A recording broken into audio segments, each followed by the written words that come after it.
Tecnologia da vacina AstraZeneca pode ajudar no combate ao câncer. São Paulo retoma atendimentos do programa Mulheres de Peito para detecção do câncer de mama. Faculdade Mackenzie do Rio de Janeiro cedia mais um culto em celebração aos 150 anos da entidade. Ministério da Saúde vai capacitar trabalhadores que atuam no SUS para reconhecer pacientes com patologias raras. Fique com a gente, a partir de agora tem Notícias do Bem.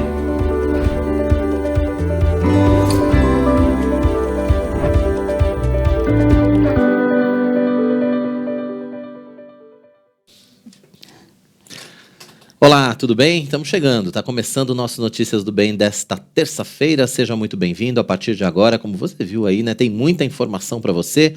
As notícias da nossa Igreja Presbiteriana de Pinheiros, as informações dos campos da JMP e, é claro, as notícias que fazem parte do seu dia a dia, as notícias que importam para o seu dia a dia.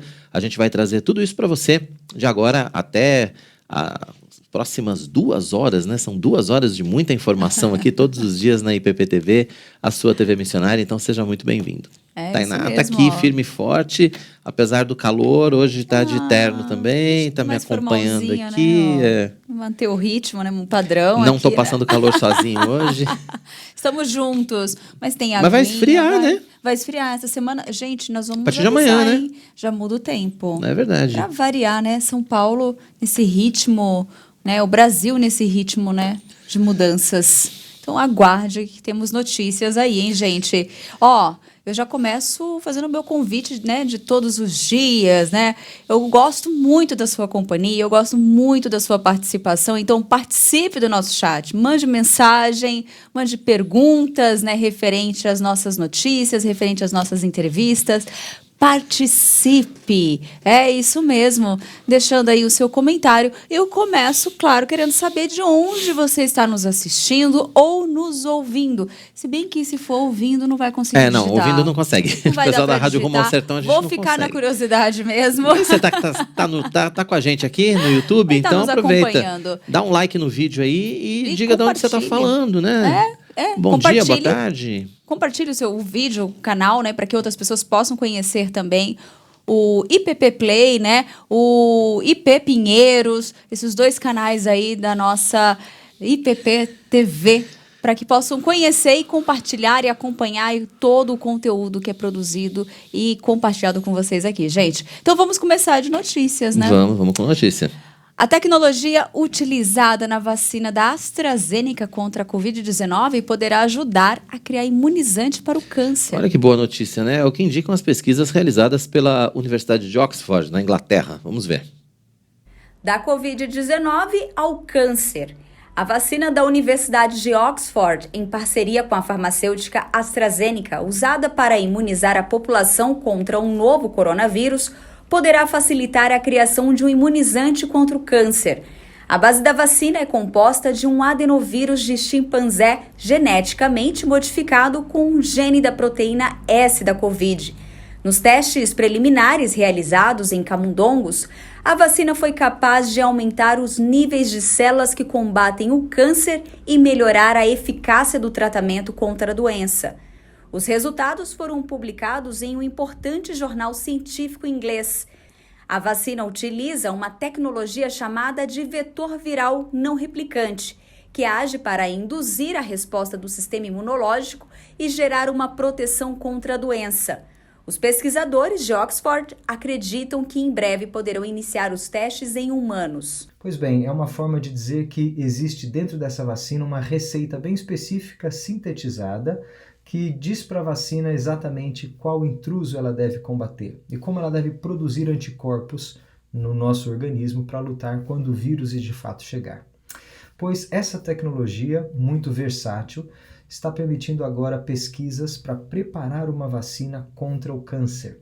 Lógico, junto com imunoterapia e outros tratamentos, mas existe aí um caminho interessante, que se você colher proteínas específicas associadas às células cancerígenas e produzir vacinas com essas proteínas, mais ou menos como a gente faz com as proteínas colhidas do coronavírus inseridas na receita da vacina da AstraZeneca, essa vacina pode preparar o seu organismo para lutar contra as células cancerígenas.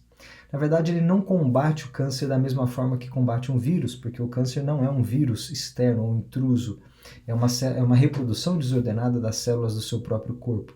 Mas ele ajuda o seu organismo a produzir linfócitos que combaterão melhor o câncer. Então, provocando o seu organismo com essa vacina, com essa tecnologia preparada, obviamente, para lutar células cancerígenas, você produz já mais células que combaterão o câncer quando ele eventualmente chegar. A diferença e a grande dificuldade aqui é que não estamos lidando com um vírus apenas, mas quando se fala de câncer, você tem milhares de proteínas associadas a vários tipos de cânceres. Então, ainda existe um caminho longo pela frente, muitos estudos e pesquisas são necessárias, mas já se mostra aí o potencial dessas vacinas gênicas ou sintetizadas, e no caso essa específica, para o tratamento de câncer. A busca de uma vacina contra o câncer não é novidade, nós buscamos há décadas, inclusive no Instituto Butantan aqui de São Paulo existem estudos de vacinas e tratamentos vacinais contra o câncer, e vale a pena ficar de olho porque nunca é um tratamento sozinho, mas geralmente combinado com imunoterapia ou com outro tipo de tratamento. Mas estudos aí clínicos agora em animais já têm mostrado a possibilidade de doses de vacinas preventivas contra alguns tipos de câncer.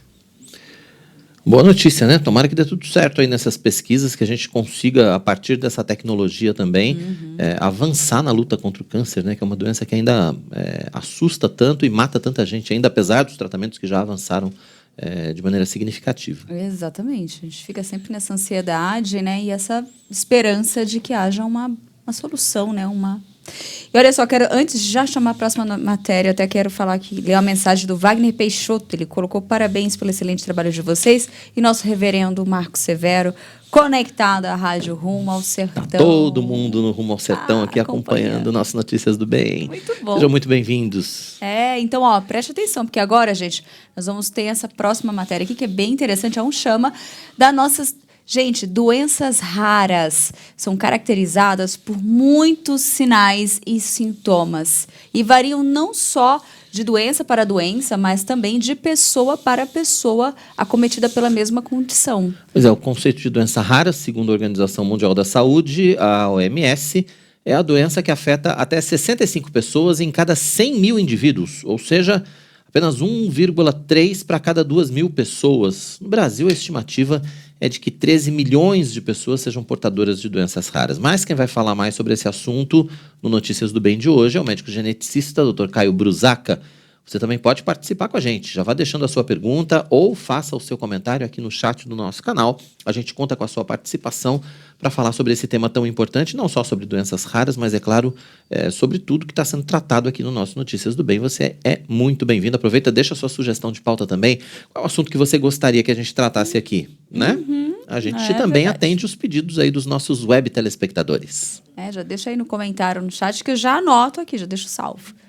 Gente, a Faculdade Mackenzie do Rio sediou mais um culto em celebração aos 150 anos da entidade. Pois é, o Notícias do Bem esteve presente, preparando uma reportagem especial. Essa reportagem vai ser exibida no programa de hoje, mas a gente vai trazer um trechinho assim só para você ficar com vontade. Vamos acompanhar. É aqui no bairro de Botafogo, ao lado de um dos principais cartões postais da cidade, que fica a nova sede da Faculdade Presbiteriana Mackenzie, no Rio de Janeiro. O trabalho começou em 2005, através da união com o Instituto Brasileiro de Contabilidade, no centro da cidade. O novo prédio foi comprado durante a pandemia. Vai sediar todos os cursos presenciais e foi oficialmente inaugurado durante o culto de ações de graças pelos 150 anos do Mackenzie. O evento reuniu representantes de sínodos e presbitérios do Rio de Janeiro e de outros estados, além de conselheiros do Instituto e lideranças da Igreja Presbiteriana do Brasil. O Mackenzie está presente no Rio de Janeiro há 16 anos e tem feito um crescimento significativo na cidade, mas de maneira muito especial nessa cidade onde o presbiterianismo se inicia, e por isso tem essa importância histórica para a Igreja Presbiteriana do Brasil e para o Mackenzie particularmente. Nós temos um motivo a mais para agradecer a Deus, que é o fato de que estamos de casa nova. O Mackenzie Rio chega à Zona Sul, particularmente aqui a essa aprazível localização no bairro do Botafogo, onde nós poderemos expandir ainda mais as nossas atividades e, sem dúvida alguma, contribuir para a transformação de vidas, de famílias e da sociedade carioca. Portanto, além dos 150 anos do Mackenzie, além dos 16 anos do Mackenzie Rio, nós temos a alegria de celebrar uma nova casa, que é aqui em Botafogo. O Mackenzie é pautado em cima de algumas palavras-chave, não é? A palavra dedicação, trabalho árduo, confiança em Deus e dependência em Deus e, acima de tudo, gratidão.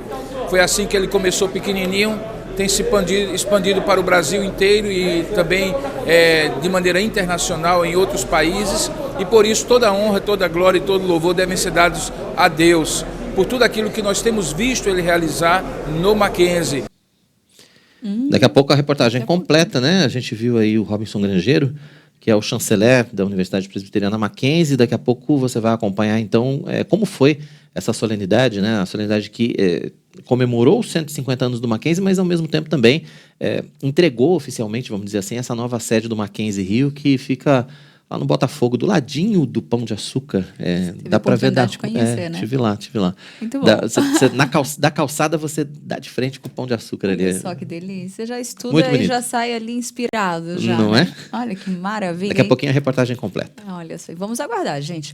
A Igreja Presbiteriana de Pinheiros vai sediar nesta sexta-feira, às 14h, a Conferência dos Direitos da Criança. Para falar sobre esse assunto, a gente vai receber aqui no Notícias do Bem, mais uma vez, o Procurador da República, Dr. Guilherme Shelby, que vai ser o palestrante do evento desta sexta-feira. Dr. Guilherme já está com a gente ao vivo aqui mais uma vez. Dr. Guilherme, seja muito bem-vindo novamente ao Notícias do Bem. É sempre um prazer recebê-lo aqui para falar de um assunto tão importante, né, que é para falar dos direitos da criança. Eu queria que o senhor falasse a respeito da expectativa para sexta-feira, né, um dia importante em que todas as pessoas, todos os líderes, na verdade, das igrejas, todos os cristãos que trabalham com crianças precisam marcar presença, né?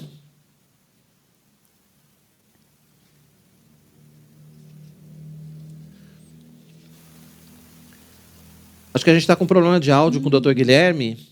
Dr. Guilherme Shelby, que é o palestrante dessa Conferência dos Direitos da Criança, que vai acontecer na sexta-feira. Vamos ver o que está acontecendo aí. Vamos restabelecer essa conexão, né? Enquanto a gente restabelece a conexão com o Dr. Guilherme Shelby, a gente vai saber como é que fica o tempo em todo o Brasil para amanhã. Essa quarta-feira, né? Vamos lá? A quarta-feira tem o céu com muitas nuvens e pancadas de chuva em algumas regiões de São Paulo e também em parte do país. São Paulo, sol com aumento de nuvens e pancadas de chuva durante todo o dia. A temperatura mínima é de 15 e a máxima de 26 graus. Em Vitória, no Espírito Santo, sol com algumas nuvens. Sem chuva, as temperaturas variam entre 21 e 30 graus. Em Chapecó, Santa Catarina, o céu nublado pela manhã com possibilidade de garoa. À tarde de sol com poucas nuvens e à noite com nebulosidade. A mínima é de 13 e a máxima de 19 graus. Ponta Porã, no Mato Grosso do Sul, céu nublado e chuva a qualquer momento. A mínima é de 17 e a máxima de 26 graus. Já no nordeste do país, em Vitória da Conquista, na Bahia, sol com nuvens. As temperaturas ficam entre 14 e 30 graus. No norte, em Macapá, Amapá, o sol e aumento de nuvens pela manhã e pancadas de chuva à tarde e à noite. A temperatura mínima é de 24 e a máxima de 34 graus.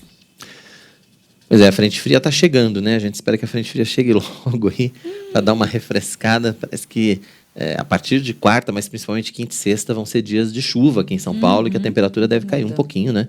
Amenizar um pouco, porque hoje vai fazer 35 graus aqui. Para São Paulo, 35 graus, a sensação térmica é bem pior que isso, viu? Sim, é bom se preparar, né? Já se hidratar também, roupa, né? Uma roupa mais fresca também, mas também não muita exposição, né? Um algodãozinho, sempre aqueles cuidados básicos que a gente costuma, e muito protetor solar, gente, não esqueça. Exatamente. Agora, Lídia Dica tem um recado muito especial pra gente. Agora eu quero apresentar para você algo que pode realmente transformar ou dar um novo visual para o seu ambiente. Uma das coisas que nos ajudam a ter um conforto é estar em um ambiente aconchegante, bonito e confortável. Por isso, as tintas da Quali-Vinil são indispensáveis se você está precisando remodelar o ambiente onde você trabalha, onde você mora ou desenvolve coisas novas, né? Além de produzir tintas da melhor qualidade, a Quali-Vinil pode ser encontrada muito fácil em uma loja pertinho da sua casa ou no próprio site qualivinil.com.br. Então, nossa dica de hoje para você se inspirar, para você transformar, para você decorar, use Quali-Vinil. Vamos lá, conexão restabelecida com o Dr. Guilherme Shelby, procurador da República, que vai ser palestrante da Conferência dos Direitos da Criança, que acontece nessa sexta-feira, aqui na Igreja Presbiteriana de Pinheiros, a partir das 2h. Agora acho que está tudo bem, né, doutor Guilherme? Boa tarde, seja bem-vindo ao Notícias do Bem mais uma vez. Será que agora deu certo? Deu certo, deu certo. Agora sim, agora está tudo bem. Doutor Guilherme, queria que o senhor falasse, então, a respeito da expectativa para essa sexta, né, e reforçasse uma data em que todos aqueles cristãos, líderes que trabalham com crianças, que trabalham com famílias, precisam marcar presença, né, nesse evento, nessa conferência. Sim, boa tarde, é um prazer estar aqui com vocês novamente na IPTV. E a ideia do evento é um treinamento legal e prático, ou seja, dá orientações jurídicas e estratégias práticas, concretas, para os cristãos, e agora eu me refiro aos líderes de ministério infantil, de família, professores cristãos, assistentes sociais, todos os cristãos que lidam ou cuidam profissionalmente ou em ministérios nas igrejas de crianças e adolescentes. A ideia é fortalecer nos cristãos a cidadania, as noções das leis que estão a nosso favor, mas que porque não conhecemos, não exigimos o respeito, né? Então isso é muito importante para que os cristãos sejam respeitados, não só externamente perante a sociedade, mas também internamente. Muitos conflitos nas igrejas, porque as pessoas que são responsáveis por crianças e adolescentes não conhecem suas prerrogativas, não conhecem muitas vezes a forma de agir com as famílias. Infelizmente, até no nosso meio, há contextos familiares de negligência, de abusos. Então nós vamos falar sobre isso, sobre o prisma dos direitos da criança, claro, mas olhando os direitos de quem cuida da criança. Então será uma formação legal, jurídica, específica para os cristãos. Por isso o chamamento tão importante, né, dos líderes das igrejas e dos profissionais cristãos que cuidam, que lidam com crianças e adolescentes. Doutor, esse não é um trabalho que o senhor vem realizando pela primeira vez, né? Mas é um trabalho que o senhor já tem como marca, né? Fala um pouquinho o porquê dessa iniciativa, né? Quando que o senhor começou a ter essa ação juntamente com as igrejas? Bem, eu atuo em defesa da criança há 31 anos, quando eu fui promotor de justiça da infância em Brasília. Mesmo ao me tornar procurador da República, há 25 anos atrás, portanto, em 1995, eu continuei com essa causa, agora como cidadão. Então, são décadas observando, infelizmente, a piora no cenário da proteção das crianças. Esse é um fato. Eu considero que a igreja tem uma força especial, porque, além de cuidar de crianças e adolescentes, as igrejas cristãs também cuidam das famílias. Ninguém mais cuida de famílias. Não tem nenhuma instituição que cuida de famílias. Aliás, se a gente pudesse falar, a maioria das instituições querem o mal das famílias. Então nós precisamos agora, como igreja, como líderes cristãos, como profissionais cristãos, a gente precisa conhecer os nossos direitos. Então esse treinamento dos cristãos para além dos templos, é que é importante dizer. É como se o meu treinamento fosse para Josué e Déboras. A Bíblia contempla isso, né? Os sacerdotes, eles são aqueles que conduzem o rebanho, né? Eles pregam a palavra, eles intercedem, eles cuidam, né, dos afazeres de Efésios 4:11, né? Os cristãos vão entender isso, né? Agora, existe aquele corpo de cristãos que é para além dos templos, ou seja, eles atuam cuidando de famílias, de crianças, e até os líderes de infância ou família, esses líderes eles estão muitas vezes cuidando de situações que vêm de fora para a igreja, de fora para dentro da igreja. Então, nós precisamos estar preparados, viu? A marca que eu imprimo nos treinamentos já há mais de 15 anos com as igrejas é da segurança jurídica, é das orientações práticas, porque também as leis, muitas vezes, elas são importantes, são necessárias, só que na hora de aplicar, a gente se confunde. Então, é preciso ter muita segurança para que, ao ser justo, ao agir em defesa das crianças e das famílias, aquele agente cristão, aquele cristão ou profissional cristão esteja protegido.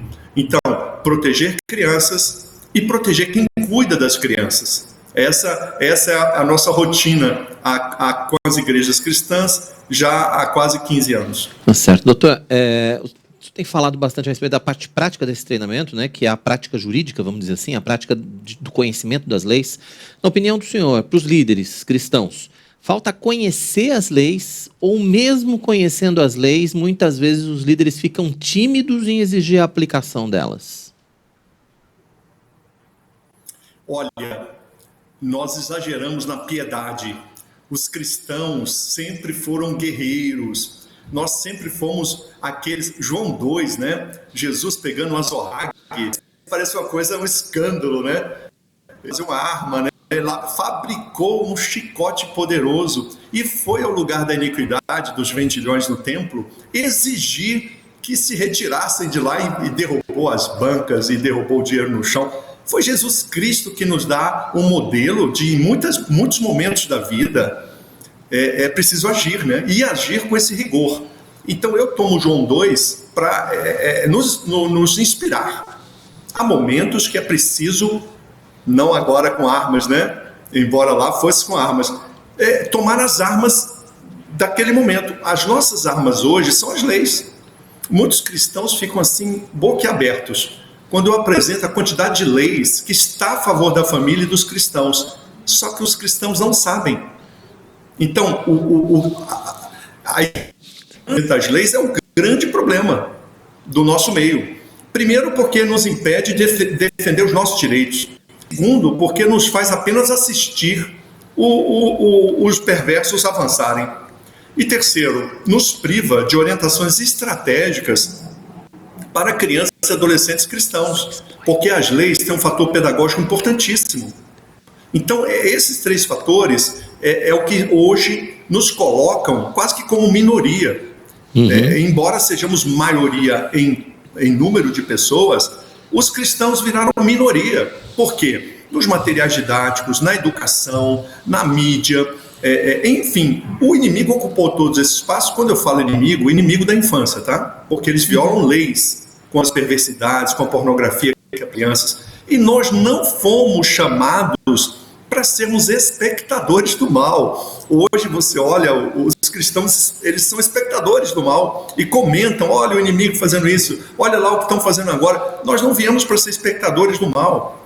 Então a minha proposta para os cristãos é que eles reajam de forma cidadã, com as leis nas mãos, com a indignação santa, e nós nem sempre vamos orar. Muitas vezes, repito, vamos ter que nos inspirar no capítulo 2 de João, no exemplo que eu acabei de mencionar, onde Jesus Cristo foi fisicamente a um lugar e expulsou aqueles que praticavam mal.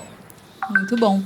Agora, assim, eu não gostaria, né? A ideia não é dar um spoiler, sem spoiler, né? Mas é possível só para dar o gostinho ou mostrar o que vem por aí nessa sexta-feira, mas o senhor poderia citar pelo menos uma lei para que uma talvez não tão conhecida, que às vezes os pais... Imagina, né? Dessas que a gente nem imagina, que às vezes os pais não têm ciência e falam, gente, eu realmente preciso ir, porque eu de fato não tô por fora mesmo, não sei. Olha, eu vou citar aqui a Convenção Americana dos Direitos Humanos.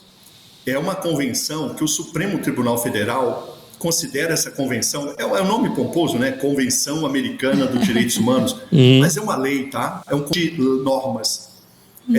E o Supremo diz que esse conjunto de normas, essa convenção, tem caráter supralegal, ou seja, está acima das leis ordinárias. E o que diz essa convenção no artigo 12, item 4? Olha que interessante. Lá está prescrito o seguinte: os pais tem direito a que os filhos menores, crianças e adolescentes, recebam a formação moral que estiver de acordo com a formação que os pais estão dando. O que essa norma suprema no Brasil diz?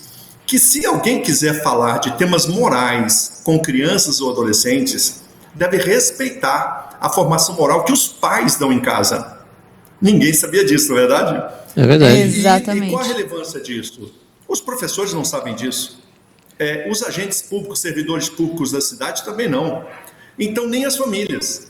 O que essa lei está dizendo é que as famílias, de acordo com o artigo 229 da Constituição, têm a primazia na formação moral, na criação e educação dos filhos menores.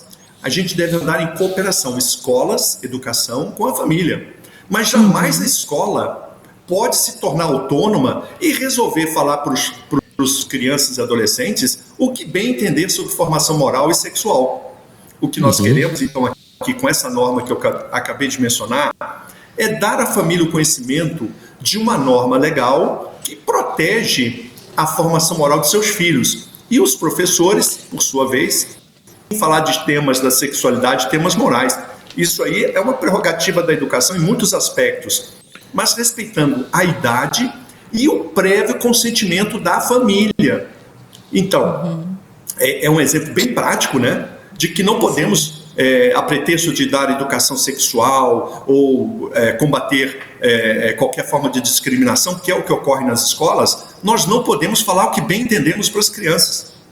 Então, é uma restauração da ordem para as escolas e, sobretudo, para a proteção das crianças e adolescentes.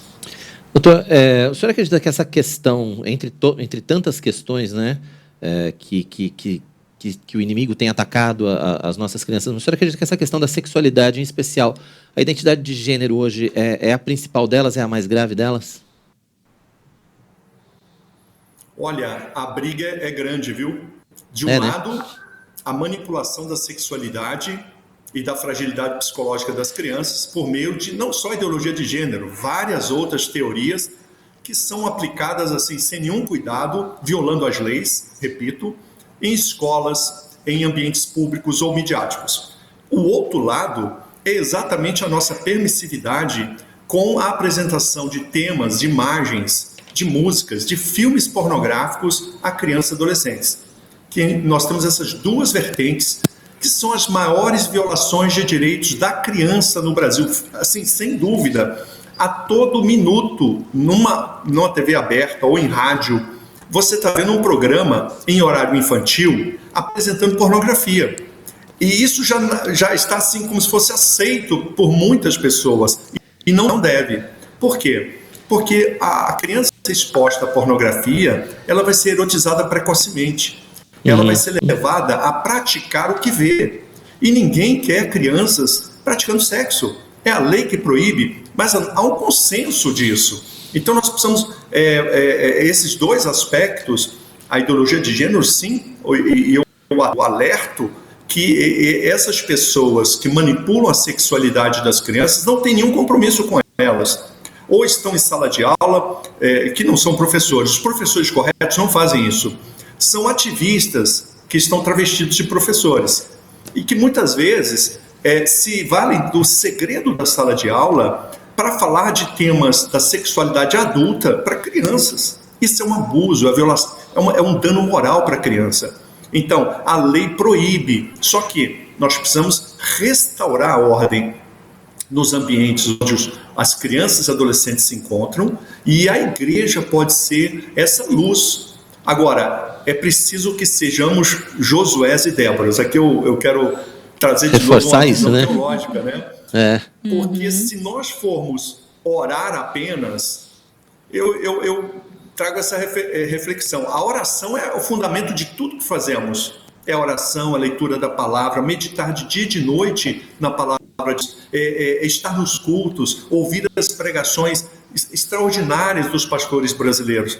Agora, a questão é, quando há violação de direito, não é hora de orar, é hora de ir às autoridades, exigir respeito e imputar aos autores de violações das leis as penalidades. A igreja não faz isso. Então nós precisamos vamos dizer, restaurar no nosso meio os Josués e Déboras, né? São os agentes espirituais da Bíblia que agem no campo de batalha, e eles não vão pregar, eles vão com as armas que o campo de batalha exige, e eles vão colocar o inimigo para fugir, ou vão prendê-los. No caso aqui na infância, né? Voltando para o nosso caso, nós queremos o respeito aos direitos da criança, e é essa tarefa que nós queremos despertar nos cristãos, que proteger crianças, esse é o nosso lema, hein? Proteger crianças do abuso é tão espiritual quanto orar por elas. É verdade. Isso mesmo. E, doutor, para a gente já caminhar aqui, né, para a gente encerrar, eu gostaria que o senhor reforçasse a programação, a questão da inscrição. Ainda tem vagas, quem está assistindo ainda dá tempo, né, de se inscrever. É bom que se inscreva logo, né? Aliás, inclusive. né? Eu acredito que tem até online, a transmissão será até pelo canal da IPTV. Mas é importante que seja, né, presencial aqui. Também, né? Sim, claro. Eu convido a todas os líderes de igrejas da cidade de São Paulo. Esse evento, você pode vir até de outros estados e estar conosco aqui, mas ele é dirigido às igrejas cristãs, aos líderes de igrejas cristãs, aos professores cristãos da cidade de São Paulo e região. Então a ideia é que nós formemos essa rede de cristãos pela infância. E a partir de uma rede, o evento que nós vamos ter na sexta-feira, ele é uma espécie de uma rede de pesca para aqueles que irão começar um trabalho, que irão continuar, mas agora em rede, em conjunto. Eu estarei em Brasília orientando os líderes de São Paulo, mas uma ação agora permanente. Então a ideia é que nós tenhamos líderes em cada igreja, um líder preparado para defender crianças e orientar famílias. Então convido aqui professores cristãos, assistentes sociais, líderes de ministério infantil, de ministério de família e pastores também, os Moisés, né? Os Moisés, os sacerdotes são também muito bem-vindos para que possam ter consciência da gravidade, da calamidade que estamos enfrentando no tema da infância brasileira. Tá certo, doutor. Obrigado pela sua participação. A gente vai se encontrar com certeza na sexta-feira. Estaremos acompanhando a conferência e que Deus continue abençoando, né, esse ministério que o senhor tem desenvolvido de ensinar esses líderes do ponto de vista jurídico. Até sexta-feira, então, se Deus quiser. Obrigada. Obrigado, doutor Guilherme Shelby, procurador da República, participando com a gente ao vivo aqui no nosso Notícias do Bem, reforçando o convite aí, as informações. A Conferência dos Direitos da Criança com o doutor Guilherme Shelby é nesta sexta-feira, a partir das 2h da tarde. Você tem que participar presencialmente. A participação presencial, você faz a sua inscrição no site www.ippinheiros.org.br. Você vai achar lá o banner da conferência, clica no banner, já faz a sua inscrição, www.ippinheiros.org.br. Então, você que é líder de ministério, você que é pastor, você que trabalha com crianças, você que é professor, não deixe de participar desse tempo. Né? Começa às 2h e vai até às 5h. Mas o convite está também para as famílias, né? Para os pais. Às vezes, acho que uma mãe que acompanha o filho, ainda mais agora, nessa fase, que tem acompanhado a criação, cuidado com o filho em casa, eu acho que ela que tem esse interesse também, eu acho que ela pode acompanhar. E as inscrições estão abertas, né, para todos, né? Todos podem participar, a inscrição é gratuita, todos podem participar desse evento que é tão importante, né? É na sexta-feira agora. Então, acesse o site, não deixe de fazer a sua inscrição, não deixe de participar e de aprender, né, com o Dr. Guilherme Shelby. Sexta-feira às 2h. Tanta coisa, né, que a gente nem imagina e que ele vai contar pra gente nessa conferência. E com certeza, como se trata de leis, a forma como ele fala, de uma forma tão clara e leve, gente, com certeza, e direta, vai ser de um esclarecimento, de uma leveza, uma compreensão sem igual. Então, vale muito a pena. Vamos aproveitar essa oportunidade. É um momento de aprendizado muito grande. Então, já aproveita e se inscreva assim que IPTV, né? Assim que Notícias do Bem acabar. Entra no site, abre uma outra aba aí, entra no IPP. Aproveita, faça simultânea. Entra no IP Pinheiros e já faz a sua inscrição. Muito bom, gente. A Igreja Presbiteriana de Pinheiros realizou durante toda a manhã de hoje a campanha de doação de sangue em parceria com a ONG Amor Se Doa. O repórter Matheus Santos está lá na IPP, vai trazer ao vivo as informações para a gente da campanha. Oi, Matheus. Olá, Quirino. Olá, Tainá. Boa tarde para vocês. Boa tarde para todos que acompanham Notícias do Bem. Isso mesmo, cerca de 43 pessoas, doadores, passaram por aqui pelo Auditório 1, aqui em frente ao templo, na Igreja Presbiteriana de Pinheiros. Foi uma manhã bem cheia de amor, de muito amor ao próximo aqui, porque nós vimos aí diversas pessoas, membros e não membros aqui da IPP, doando sangue e fazendo bem a olhar a quem, né? Porque a gente lembra que as doações, uma vez que você doa, você não tem como saber para quem essa doação de sangue, onde ela irá chegar de fato. Bom, as pessoas chegavam aqui, algumas vieram, lógico, mais do que 43 pessoas, só que por algumas intercorrências ou alguns problemas de saúde, algumas delas não puderam doar. Mas elas faziam uma triagem e após esta triagem elas seguiam para os profissionais aqui da Fundação Pro Sangue que fizeram todas as avaliações. E aí após isso, após responderem todos os questionários, aí sim essas pessoas faziam as doações. Sobre isso eu vou conversar agora com o presidente da ONG Amor Se Doa, que é um dos organizadores aqui, em parceria com a Igreja de Pinheiros. Boa tarde, Adriano. Boa tarde, tudo bem? Tudo ótimo. Adriano, como é que foi esse dia aqui?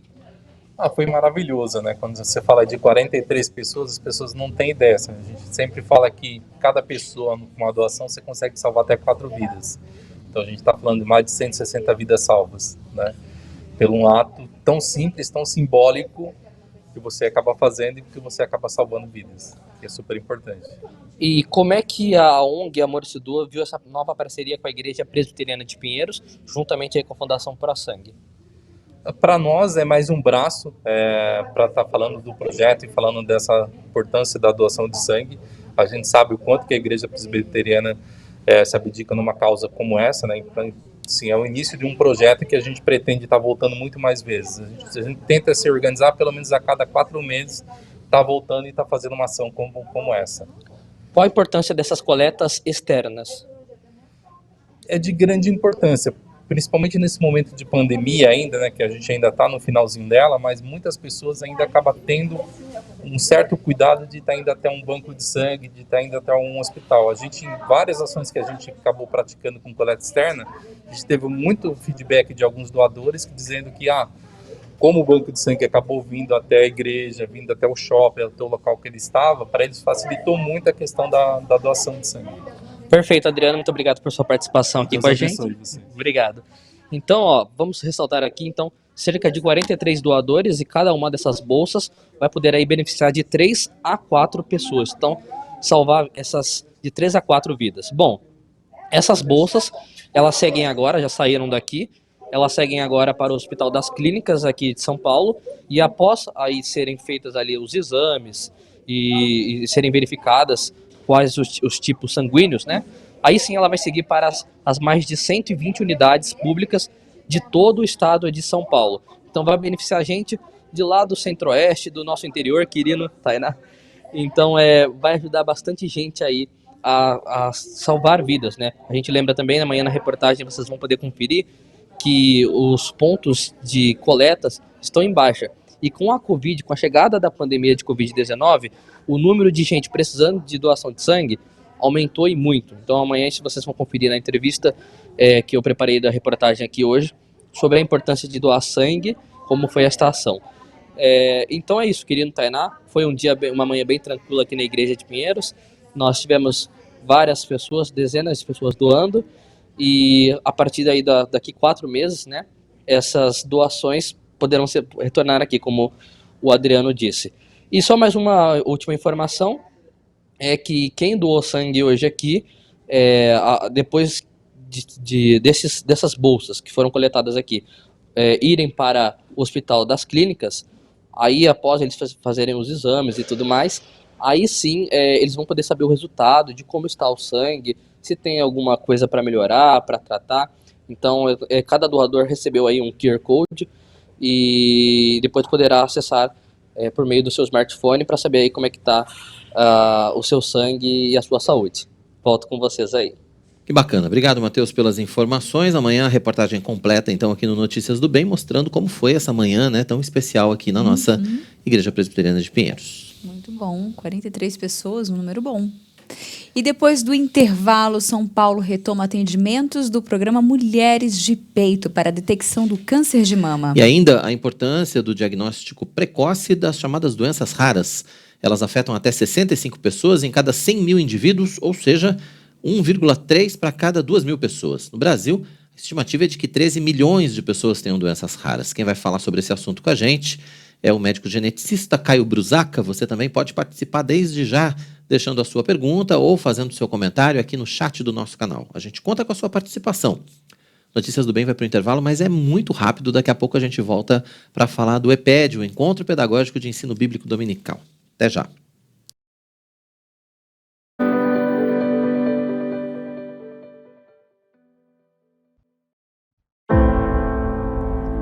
Nesta pandemia, igrejas estagnaram. Igrejas pararam de crescer. Igrejas perderam o compromisso com o Evangelho. É tempo de orar e trabalhar para que a igreja brasileira seja restaurada. De 11 a 14 de outubro, a Igreja Presbiteriana de Pinheiros, em parceria com a Igreja Água Viva e a Igreja Sarang da Coreia do Sul, realizam o CAL 2021, chamado para acordar a liderança. Não perca a oportunidade de participar deste treinamento intensivo, teórico e prático. Pastores e líderes coreanos e brasileiros unidos com o propósito de abençoar, motivar e treinar líderes. Acesse o site www.ippinheiros.org.br e garanta sua vaga presencial ou online o quanto antes. CAL 2021, chamado para acordar a liderança. Chegou a sua vez de ser mackenzista. O Polo EAD Pinheiros do Mackenzie oferece 28 opções de cursos à distância para você realizar sua pós-graduação e aumentar as suas chances no mercado de trabalho. Estude em casa, no seu horário livre, com o mesmo conteúdo e professores do curso presencial. Faça a matrícula até 3 de outubro, use o voucher Polo Pinheiros e garanta 5% de desconto nas mensalidades. E estudando no Polo Pinheiros, você contribui com todos os projetos apoiados pela Junta Missionária de Pinheiros. Acesse polopinheirosmackenzie.com.br e saiba mais. Venha estudar com a gente. Na IPP-TV, as suas noites são mais edificantes. Na segunda-feira, às 8 horas, acompanhe ao vivo o culto Conexão com Deus. Terça, o pastor Arival Dias Casimiro recebe missionários de todo o Brasil e encoraja a igreja a se envolver em missões no Você é um Missionário. Na quarta-feira, tem o culto Restaurados pela Palavra e às 9h30, Marcos Eberlin apresenta o Fé e Ciência. Quinta-feira é dia do culto A Grande Comissão, às 8 horas e às 9h30, o pastor Nilson Júnior nos ensina a sã doutrina. Sexta-feira, 8 da noite, os reverendos Arival Dias Casimiro e Hernandes Dias Lopes aplicam a teologia ao nosso dia a dia no Vivendo o que Cremos. E em seguida, você acompanha o Bem Casados. Todas as noites, você tem mais conteúdo cristão aqui na IPP TV, a sua TV missionária.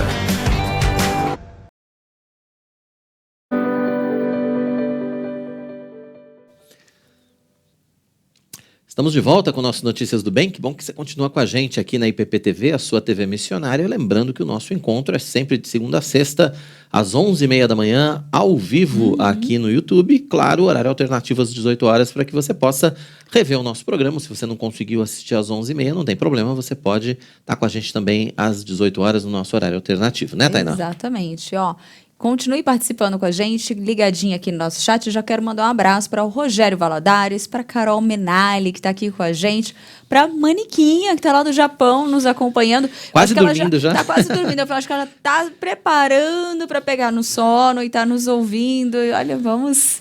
Então eu quero mandar um abraço para ela e para Geralda Vilela também, que está aqui nos acompanhando. Continue, mande mensagem. E quero só mandar um recadinho aqui para Geralda, que ela escreveu, a gente pede para escrever, então a gente responde também. A Geralda até fez um comentário referente à palestra de sexta, né? E a gente vai orientar a criança, aí vem o vizinho e fala, aí vem o conselho tutelar. Mas a ideia é justamente isso, Geralda. A ideia desse evento é orientar dentro das leis, de forma correta, como o que você pode fazer também. Como que a gente vai orientar essa criança, qual é o jeito certo de correção. E dentro, né, de um ocorrido como esse, tendo o conselho ou não, você também saber quais são os seus direitos como mãe, né, ali naquele momento. Então é importantíssimo, porque às vezes você vai querer fazer do jeito que às vezes antes se fazia, mas que hoje talvez tenha mudado. Mas como que a lei está amparando, né? Como que a lei te orienta? O que ela fala? Exatamente por isso é fundamental, né? É fundamental participar deste evento para você não ter essas dúvidas e não sofrer por essas questões. Então fica aí o convite para participar, até se você não puder presencial, de forma online, tá bom? Vamos lá, gente. São Paulo retomou os atendimentos do programa Mulheres de Peito para detecção do câncer de mama. E os 2 primeiros destinos foram as cidades de Osasco e Presidente Prudente. A Organização Mundial de Saúde estima que no mundo ocorram cerca de mais de 1.000 casos de câncer de mama por ano. É o tipo de câncer que mais incide sobre a população feminina. As causas não são totalmente conhecidas. Existem 2 fatores que predispõem as mulheres ao câncer de mama: os inevitáveis e os que podem ser evitados, por meio de mudanças ou novos hábitos e comportamentos, ajudando a intervenção direta dos programas de prevenção. Os inevitáveis seguem as seguintes características: sexo feminino, idade maior que 55 anos, predisposição genética, antecedência pessoal e familiar, alta densidade mamária, menarca precoce ou menopausa tardia. Já os fatores de risco que podem ser evitados são exposição à radiação ionizante, nuliparidade ou primeira gestação depois dos 30 anos, uso de terapia de reposição hormonal, não amamentar, consumo de álcool, fumo, abuso de gordura animal e obesidade. O programa Mulheres de Peito nasceu justamente para atender essas mulheres. Não imaginava assim que ia ser tão bem assim recebida e um exame muito bem feito, sabe? Faço mamografia desde os meus 32 anos, porque eu faço acompanhamento, visto que eu tenho 3 nódulos. E é muito importante a gente se prevenir para não desenvolver o câncer de mama. Meninas, sempre faça o autoexame da mama na sua casa. Aproveite que a carreta voltou a funcionar. Vem aqui, as meninas vão te atender super bem e venham se prevenir. Muitas mulheres encontram dificuldades em conciliar a sua rotina com os cuidados pessoais. Esse foi um dos propósitos do programa criado pela Secretaria do Estado de São Paulo, com o objetivo de conscientização sobre a importância da realização do exame, facilitando o acesso ao mesmo, através da dispensa do pedido médico e agilidade do agendamento com a garantia do tratamento logo após a confirmação do diagnóstico. E a boa notícia é que os exames retornaram após a paralisação da Covid-19. Estamos retomando com a carreta de mamografia Projeto Mulheres de Peito após a pandemia. Para estar realizando esse exame, mulheres de 35 a 49 anos precisam estar com RG, cartão do SUS e pedido médico. Acima de 50 anos, somente RG e cartão do SUS. O exame é entregue no ato e o laudo é retirado pela internet após 2 dias úteis. A mamografia é o principal meio da prevenção do câncer de mama, por isso tem que ser realizada anualmente. É extremamente importante que as mulheres estejam atentas a essa prevenção e tem aí a oportunidade também através desse programa, né? Exatamente. Lembrando que essa campanha, o carro, nessa carreta, ela fica na cidade local por, em média, ali 15 dias. Então, tem esse período ali que a pessoa pode ir e acompanhar e não tem custo, né? Então, olha só que vantagem. Então, se estiver passando pela sua cidade, fique de olho, vá, não perca essa oportunidade, gente.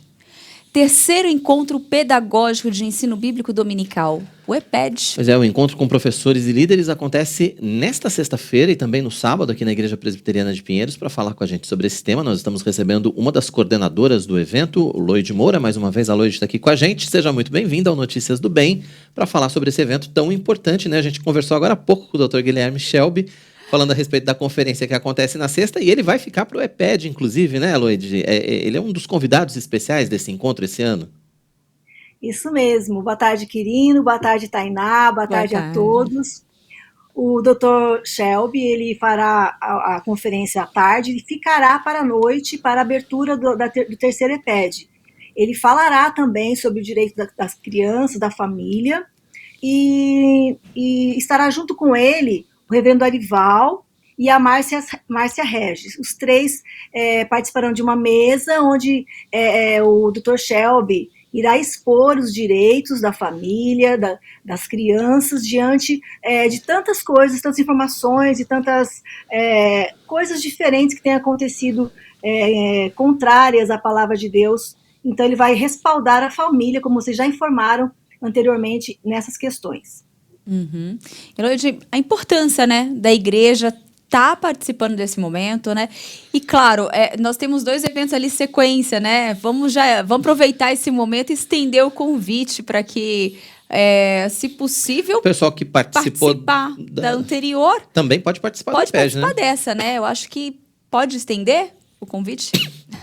Claro. O EPED começa às 20 horas, né, com essa abertura aí com o Dr. Shelby, reverendo Arival e Márcia. E também no sábado, né, a partir das 14 horas até as 17 horas, com mais 2 conferências e 5 oficinas. Quando a gente pensa no EPED, a gente pensa em professores da Escola Bíblica Dominical, mas não só os professores da EBD, da Igreja Presbiteriana de Pinheiros. É um evento aberto para todos os professores e para aqueles que também desejam ser professores, né, no futuro, aqueles que ainda não são, mas que querem ser, já tem essa oportunidade de formação, vamos dizer assim. Exatamente, Quirino. Ele foi criado para os professores da Escola Dominical, mas para aqueles que gostam dessa área de ensino, né, até mesmo para as famílias, para compreenderem, para conhecerem o trabalho da Escola Dominical. E o tema deste ano, ele é muito apropriado, né, porque ele fala, ensinando a palavra, superando os desafios atuais. A igreja tem que estar sempre à frente, né, e nós temos visto grandes desafios, né, no ensino, para as crianças, adolescentes, jovens e adultos. Há muita informação no mundo contrária à palavra de Deus. Então, estar firmado na palavra é pré-requisito para um bom ensino. E é nessa base que o terceiro EPED vai estar pautado, né? Como o professor ou o pai, né, ou aquele que quer trabalhar com o ensino, como ele precisa estar totalmente embasado na palavra e também conhecer os desafios da atualidade referentes ao ensino, para que ele possa, como igreja, exercer um ensino de qualidade pautado na palavra do Senhor. Uhum. Eu tô cheia de dar spoilers hoje, eu tô aqui, eu gosto, né? Eu gosto de dar um gostinho, né? Então, para quem tá em casa e tá ali, tipo, se preparando, tá em dúvida ainda, será que eu vou? Será que eu faço inscrição ou não? Quais os tópicos, assim, que você pode compartilhar com a gente, que será abordado e que é super relevante, assim, Loide, só para dar aquele chama, né? Para despertar mesmo. Com certeza. Bom, começamos o Dr. Guilherme Shelby, né, falando sobre o direito da igreja, da família, no ensino da palavra. Depois nós temos no sábado o Dr. Mauro Meister. Ele vai falar sobre, como eu falei anteriormente, aprendendo a palavra para viver neste mundo. Então, como nós, como professores, como pais, como líderes no ensino, seja de crianças, jovens, adolescentes, como nós precisamos aprender com a palavra para que nós possamos viver e ensinar o nosso aluno a viver neste mundo. E depois nós vamos ter várias oficinas. 3 delas, elas têm o mesmo enfoque, mas com públicos diferentes. Como o tema maior é superar os desafios, e um dos desafios que nós encontramos é cativar a mente do nosso aluno, fazer com que ele olhe para o professor, olhe para a aula e sinta interesse por aquilo que vai ser ensinado. Nós vamos ter 3 oficinas com o tema metodologias criativas. Aí nós temos para o ensino de crianças, para o ensino de jovens e adolescentes e para o ensino de adultos. Essas 3 oficinas têm o mesmo objetivo, mostrar o trabalho que já é feito na IPP, né, na EBD da IPP, com as metodologias criativas que os professores têm desempenhado e como isso é muito importante para que a palavra chegue ao coração.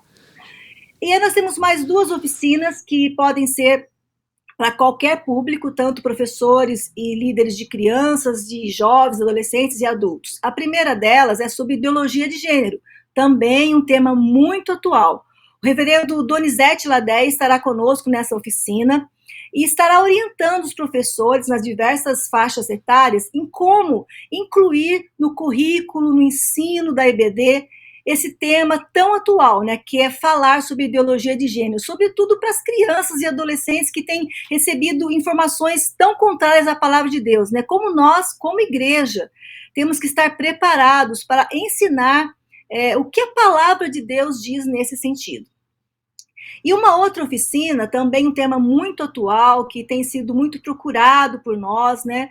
A Igreja Presbiteriana de Pinheiros, a Escola Dominical de Pinheiros, ela tem se mostrado uma igreja inclusiva em relação às pessoas com deficiência.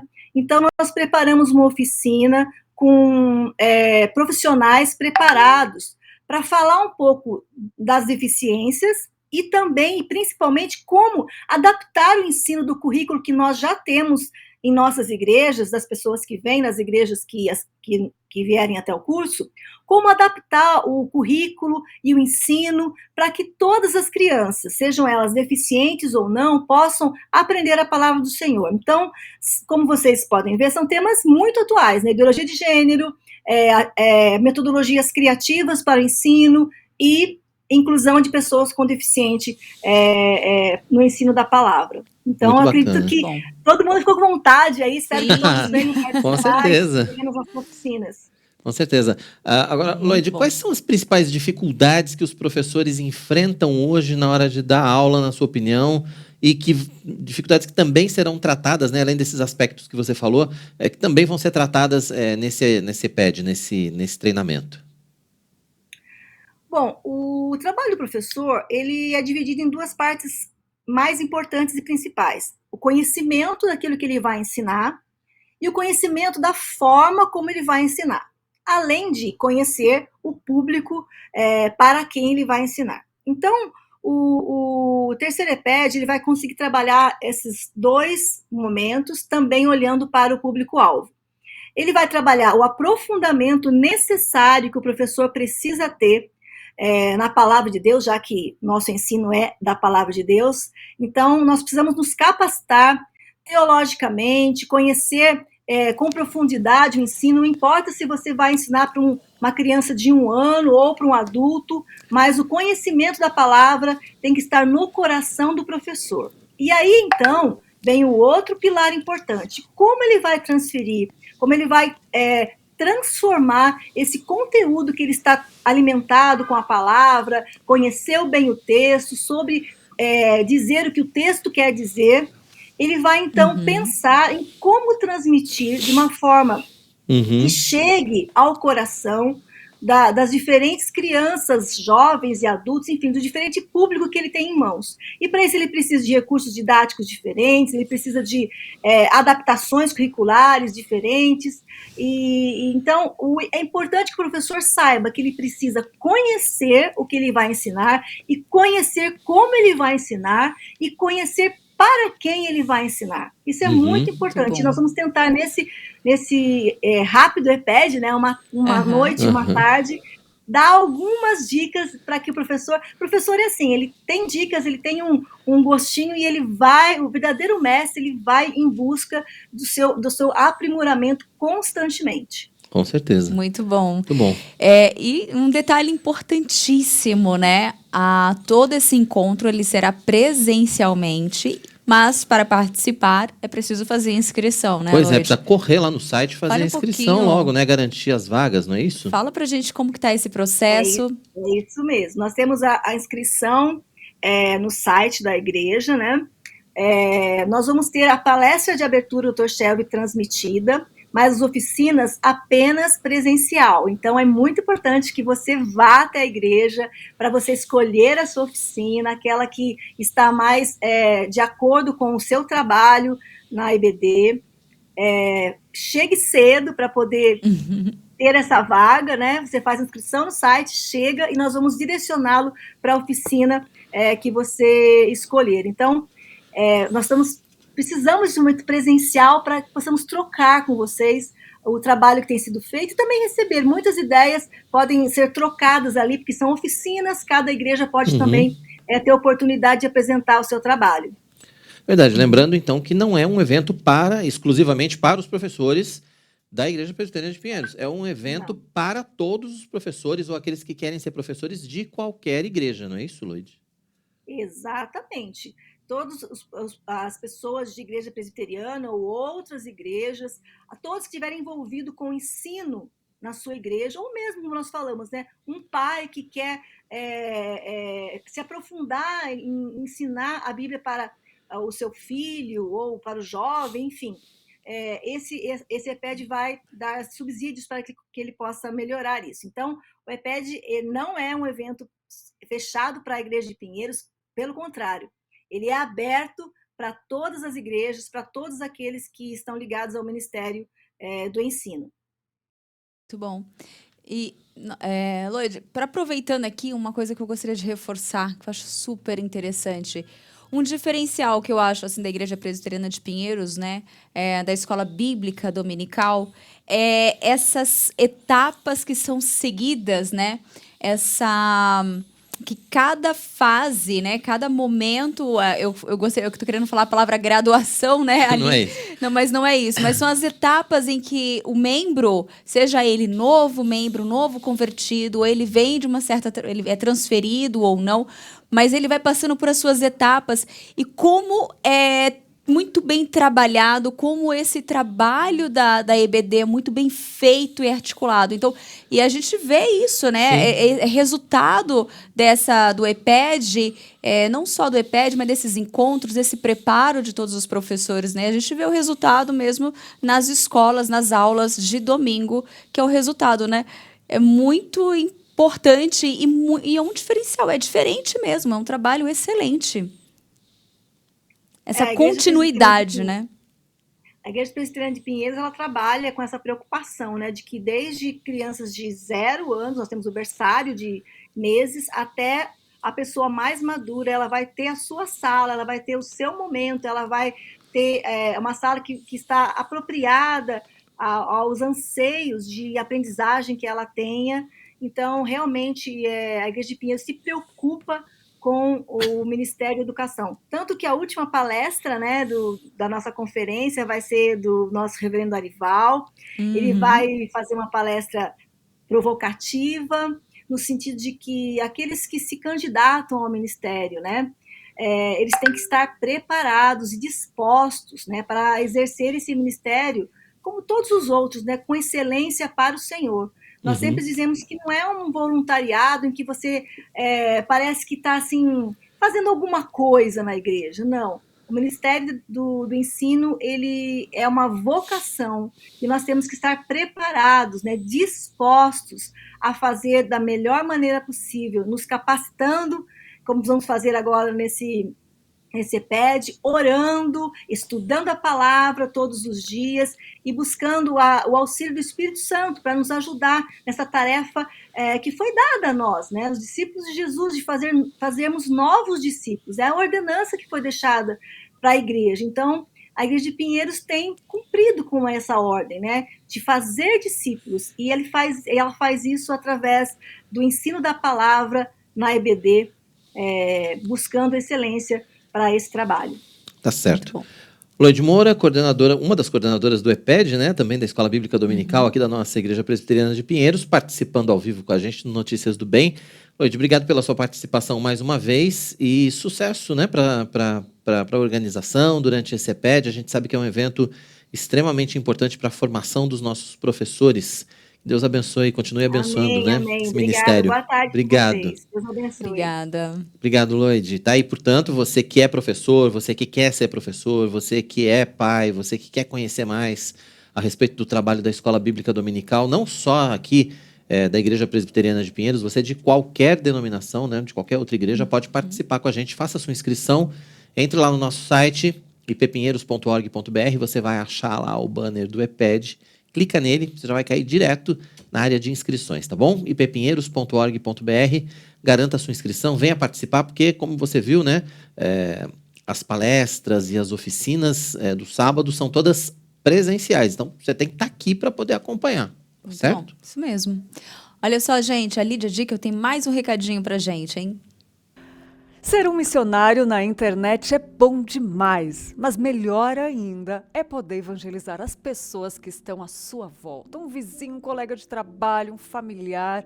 E foi pensando nisso que a nossa editora e livraria Hebron resolveu disponibilizar Bíblias a preço de custo, é isso mesmo. Uma caixa com 32 Bíblias custa apenas R$ 249,90 e tem frete grátis para todo o Brasil. Essa é uma forma que a sua editora missionária encontrou de te ajudar a fazer aquilo para que você foi chamado. Propagar a palavra de Deus. É muito fácil conseguir essa caixa de Bíblias por apenas R$ 249,90. É só acessar o site editoraebron.com.br. Muito fácil. Compra já sua caixa de Bíblias, frete grátis para todo o país. E evangelize. Faça aquilo o que você foi chamado a fazer. Editora Hebron, uma editora missionária. Muito bem. Não deixe de fazer, então, a sua compra aí da caixa de Bíblias com frete grátis para todo o Brasil. A gente sempre reforça, né, que o frete grátis é para caixa de Bíblias, tá, gente? Colocou um livrinho a mais, uma Bíblia, um livretinho, já perde o frete grátis, porque ele é só para caixa. Faz 2 compras. Mas finaliza não da perde caixa. A promoção. Finaliza da caixa, frete grátis, e depois você compra os seus livros, sua Bíblia e tantos outros itens. tudo que você quiser. Exatamente. O pessoal tá participando, né? Tá participando. E a Damares Gibin, ela lembrou bem, hein? Ela lembrou que hoje é aniversário de Presidente Prudente. Verdade, hoje é 14 de setembro, Prudente está em festa. Completando 104 anos de história, capital de Alta Sorocabana. Capital da Alta Sorocabana. É uma cidade relativamente nova, né? De 104 anos apenas, mas é uma cidade extremamente desenvolvimentista, uma cidade querida. Aliás, parte da minha família está lá em Presidente Prudente. Então, eu gostei muito. Prudente mora no meu coração, até porque meus filhos são prudentinos. Eu falo que tudo acontece em Presidente Prudente, tudo vem de lá, gente. É uma cidade de muitos talentos. Capital da Alta Sorocabana. Saudades de muitos Prudente. Talentos. A Elza também está participando de Cuiabá, Mato Grosso. Olha, gente, a minha família também está pertinho ali. Tá perto. Que alegria. Muito bom ter você aqui, Elza Martins. Sejam bem-vindos. E a Eva também, ela perguntou se a transmissão da EPED seria online, né? Não. Só abertura, né, na sexta-feira à noite. Só abertura na sexta-feira com o Dr. Guilherme Shelby à noite, mas as oficinas e as palestras do sábado, inclusive com o Dr. Mauro Meister, são presenciais. Então você precisa fazer sua inscrição e vir aqui na Igreja Presbiteriana de Pinheiros para acompanhar. Exatamente. É isso, são os recadinhos de agora. E continue mandando mensagem, hein? Eu gosto de ler, eu gosto desse momento de mensagem. Interação. Com gente. Gente, depois do intervalo, a Faculdade Mackenzie do Rio cedia mais um culto em celebração aos 150 anos da entidade. E ainda a importância do diagnóstico precoce das doenças raras. Elas afetam até 65 pessoas em cada 100 mil indivíduos, ou seja, apenas 1,3 para cada 2 mil pessoas. No Brasil, estima-se que 13 milhões de pessoas tenham doenças raras. Quem vai falar mais sobre esse assunto com a gente, aqui no Notícias do Bem, é o geneticista Caio Brusaca. Você também pode participar. Deixa a sua pergunta, faça seu comentário no chat do canal. Notícias do Bem vai para mais um intervalo. É rápido, a gente volta já. Continue com a gente.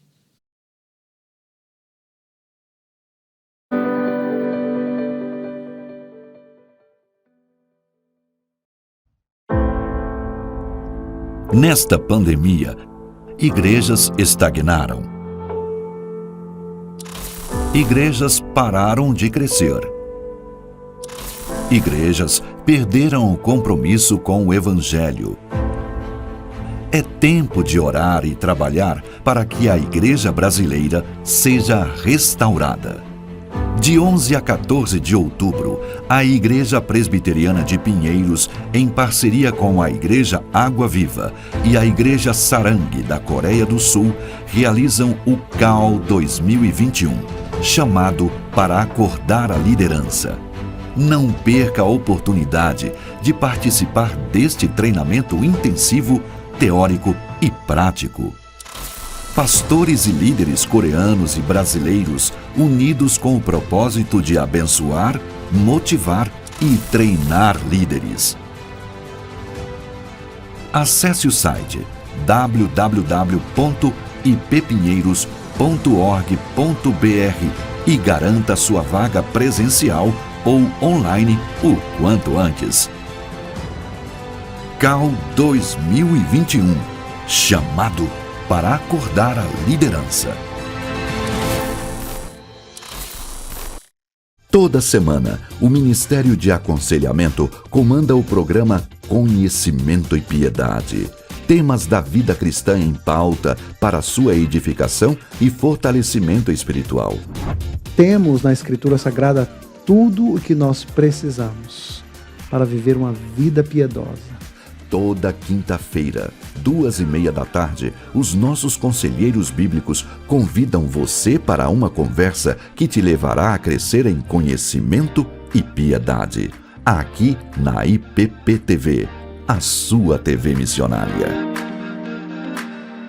Chegou a sua vez de ser mackenzista. O Polo EAD Pinheiros do Mackenzie oferece 28 opções de cursos à distância para você realizar sua pós-graduação e aumentar as suas chances no mercado de trabalho.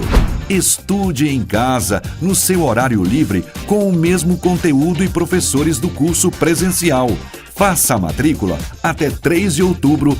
Use o voucher Polo Pinheiros e garanta 5% de desconto nas mensalidades. E estudando no Polo Pinheiros, você contribui com todos os projetos apoiados pela Junta Missionária de Pinheiros. Acesse polopinheirosmackenzie.com.br e saiba mais. Venha estudar com a gente.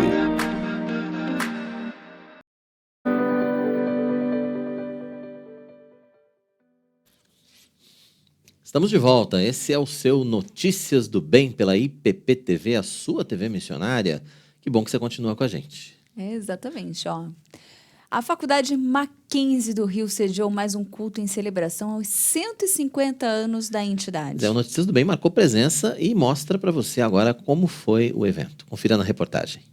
É aqui no bairro de Botafogo, ao lado de um dos principais cartões postais da cidade, que fica a nova sede da Faculdade Presbiteriana Mackenzie, no Rio de Janeiro. O trabalho começou em 2005 através da união com o Instituto Brasileiro de Contabilidade no centro da cidade. O novo prédio foi comprado durante a pandemia. Vai sediar todos os cursos presenciais e foi oficialmente inaugurado durante o culto de ações de graças pelos 150 anos do Mackenzie. O evento reuniu representantes de sínodos e presbitérios do Rio de Janeiro e de outros estados, além de conselheiros do Instituto e lideranças da Igreja Presbiteriana do Brasil. O Mackenzie está presente no Rio de Janeiro há 16 anos e tem feito um crescimento significativo na cidade, mas de maneira muito especial nessa cidade onde o presbiterianismo se inicia e por isso tem essa importância histórica para a Igreja Presbiteriana do Brasil e para o Mackenzie particularmente.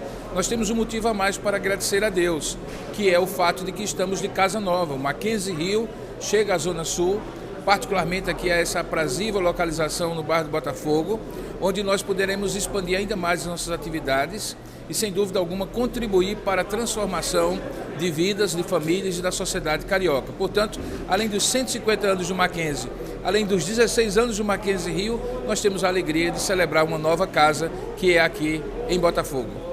O Mackenzie é pautado em cima de algumas palavras-chave, não é? A palavra dedicação, trabalho árduo, confiança em Deus e dependência em Deus e, acima de tudo, gratidão.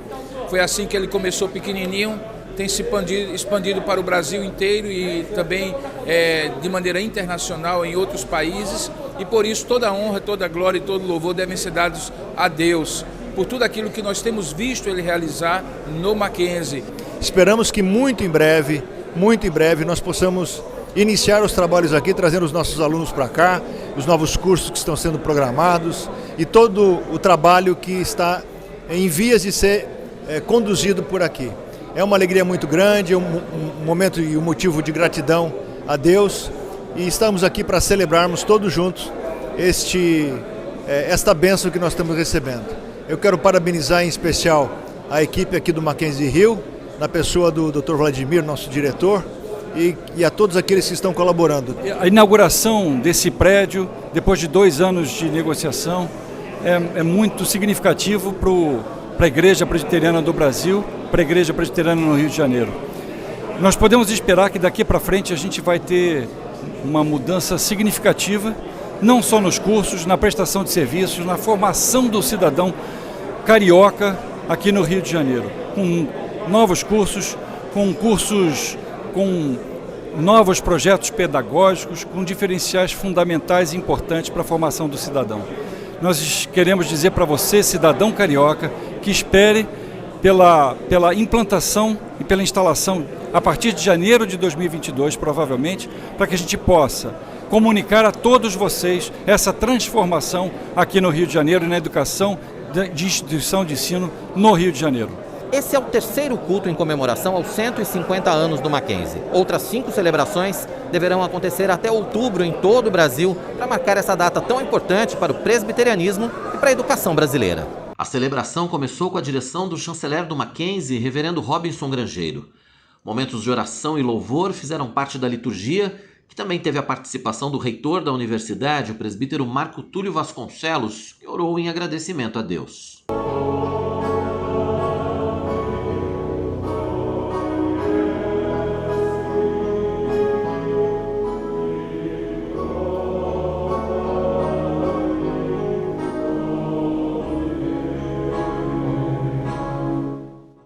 Então é um momento de gratidão a Deus por um prédio muito bonito, muito adequado, né, ao desenvolvimento de uma educação superior de qualidade, que vai propiciar a oportunidade de expansão da educação superior aqui, maior visibilidade, maior reconhecimento pela sociedade carioca, né, aqui do estado do Rio de Janeiro. Então é muito importante, a gente está dando graças a Deus pelas vitórias e ao mesmo tempo poder avançar, não ficar parado, não é, nos louros, dando gratidão, mas também assim continuar sonhando e projetando. Nós vivemos numa época de muito relativismo, não é? De muitas ideologias que são contrárias àquilo que a palavra de Deus orienta.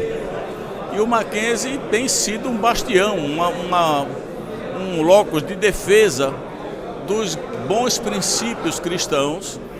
E nós temos visto que a sociedade brasileira, ou parte dela que convive com a gente, consegue identificar que isso agrega valor para os relacionamentos familiares, para o relacionamento dos negócios, na ética entre empresas públicas e privadas, enfim, sob uma maneira mais adequada de viver. Por conta dos protocolos sanitários, o distanciamento foi seguido no salão principal. Com isso, outros 2 espaços do prédio também receberam os convidados da celebração e acompanharam o culto por telões. O auditório da faculdade e esse ambiente externo. Os coros Marcelo Ganter e Aideia Moraes participaram virtualmente, entoando louvores através de edições em mosaico. O chanceler ainda fez o relato histórico do Mackenzie no Brasil, seguido pelo diretor da Faculdade Mackenzie no Rio, reverendo Vladimir Brito, que falou sobre a história da instituição na cidade, que foi o berço do presbiterianismo no Brasil, com a chegada do missionário americano Ashbel Green Simonton.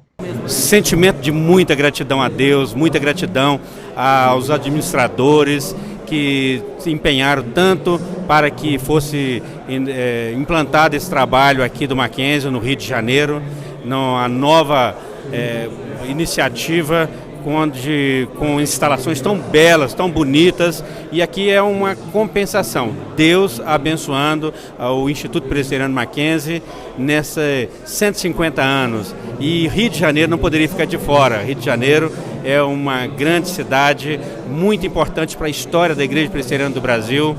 Aqui foi o início de tudo, aqui no Brasil. Do Rio de Janeiro foi onde nasceu o presbiterianismo no Brasil. E a primeira escola também presbiteriana foi no Rio de Janeiro.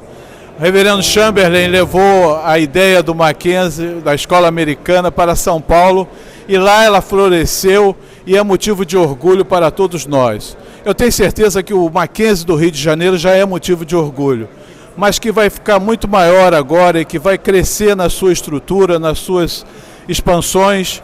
Então hoje é um dia de alegria.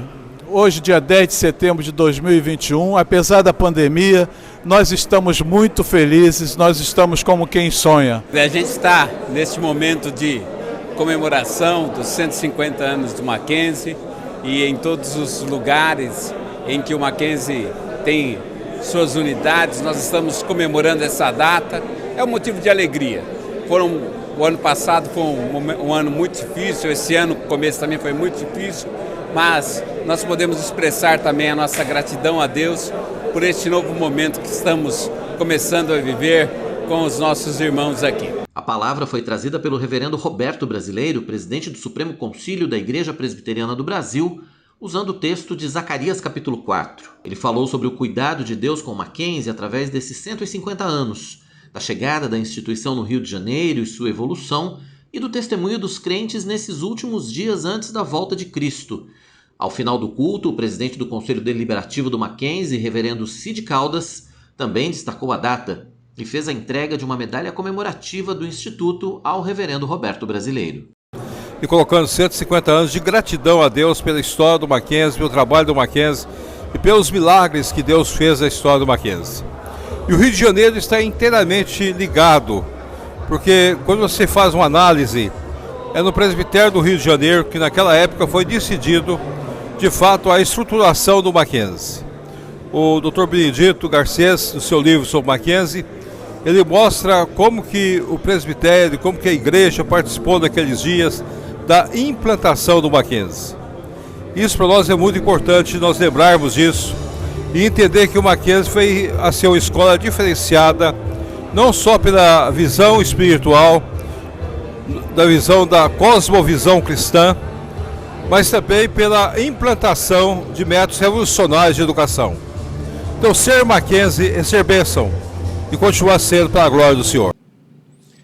Muito bacana. Foi uma grande festa lá no Rio de Janeiro, com a participação, nós vimos aí, né, de representantes dos presbitérios, dos sínodos, não só do Rio de Janeiro, mas de todo o Brasil, os conselheiros do Mackenzie, todos lá, e todos muito felizes, né, muito gratos ao Senhor, não só pelos 150 anos, mas por esse prédio maravilhoso lá na Zona Sul, lá em Botafogo. Muito lindo. Bom, né? A nova sede do Mackenzie lá no Rio de Janeiro, muito bonita. Muito bom. Gente, a Lídia Dica, eu tenho mais um recadinho bem especial para você. Sua casa, apartamento ou empresa merecem uma cara nova. Já pensou em colocar uma peça de mármore ou granito em alguns dos seus espaços? Por isso você pode contar com a Mega. Assista esse vídeo para conhecer o trabalho incrível que eles fazem, até mesmo em superfícies especiais.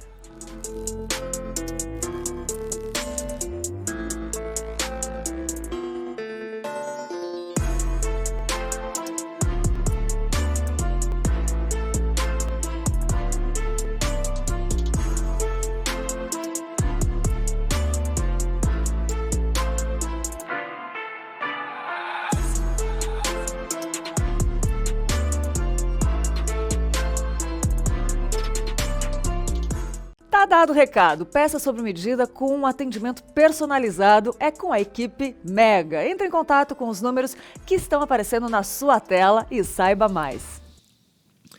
Bacana, recado dado, né? E hoje no Notícias do Bem tem a nossa coluna de agronegócio. O engenheiro agrônomo e professor de MBA da Fundação Getúlio Vargas fala sobre a expectativa do setor para a chegada das chuvas.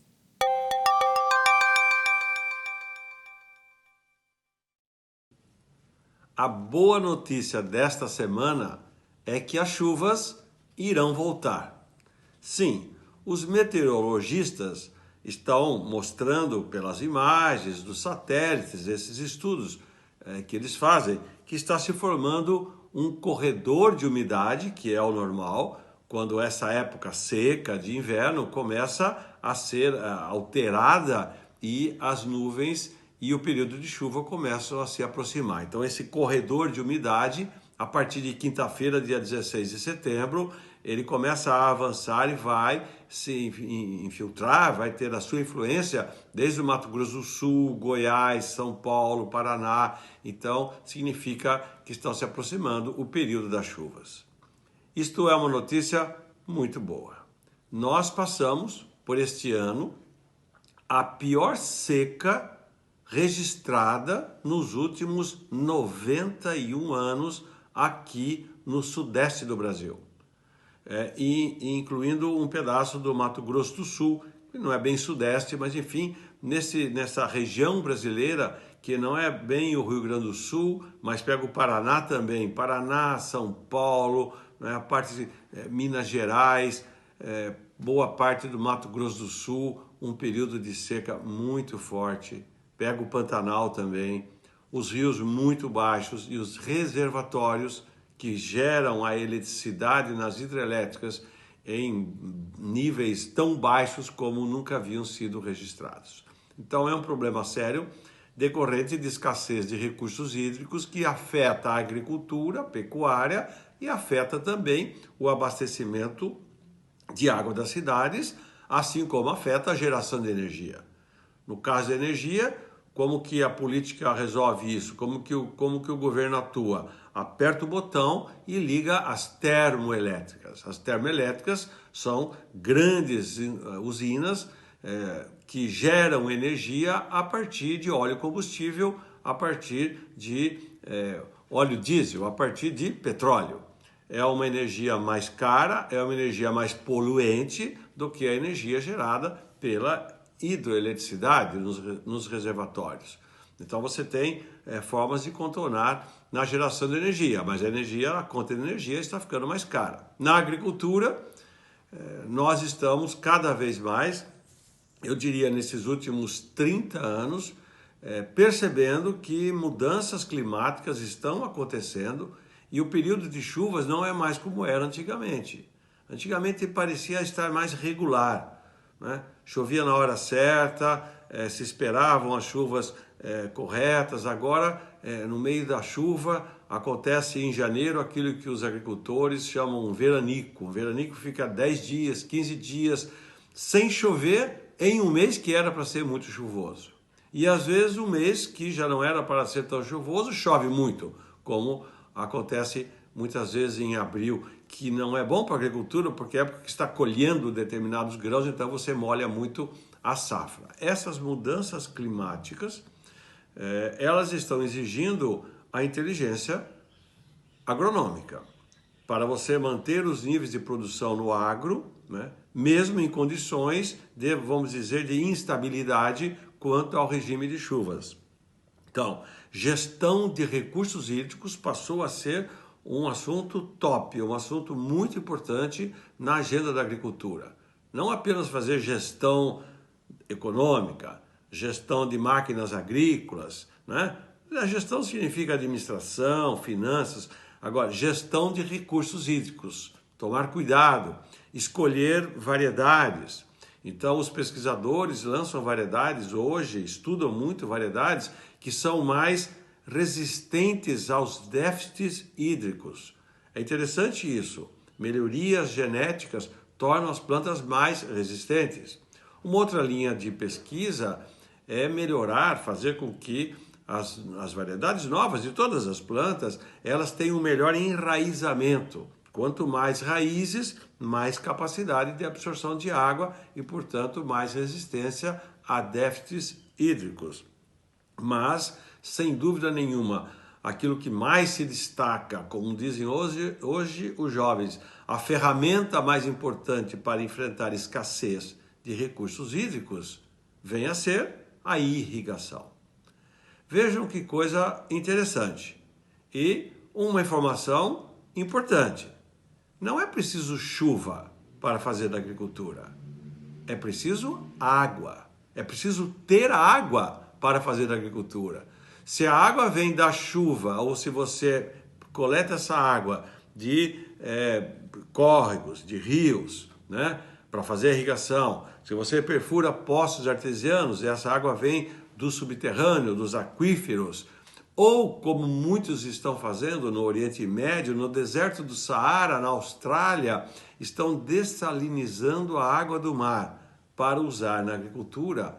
Fica cada vez mais claro que a grande variável da produção é ter água e tomar cuidado porque a chuva está meio sem saber direito se vai chover ou se não vai chover. Então, são linhas de trabalho da pesquisa científica, da pesquisa agronômica para enfrentar as modificações que nós estamos percebendo no regime de chuvas. Então, gestão de recursos hídricos, irrigação, melhoramento genético de plantas mais resistentes à seca, melhoramento genético, plantas de maior enraizamento, dessalinização e também técnicas que são baseadas, por exemplo, em nanopartículas ou em materiais que você coloca no solo e esses materiais eles são muito higroscópicos, quer dizer, eles absorvem muita água. Então, imagine, é como se fossem pequenas bolinhas que se expandem com uma chuva e guardam a água para as raízes durante um período mais longo do que naturalmente o solo faria. Há várias, portanto, as possibilidades, todas elas guiadas sempre pela inteligência humana e, no fundo, guiada mesmo pela mão de Deus sobre as condições de produção, sobre as condições da existência humana aqui na Terra. O fato é que sem agricultura, sem alimentos, não existiria a vida.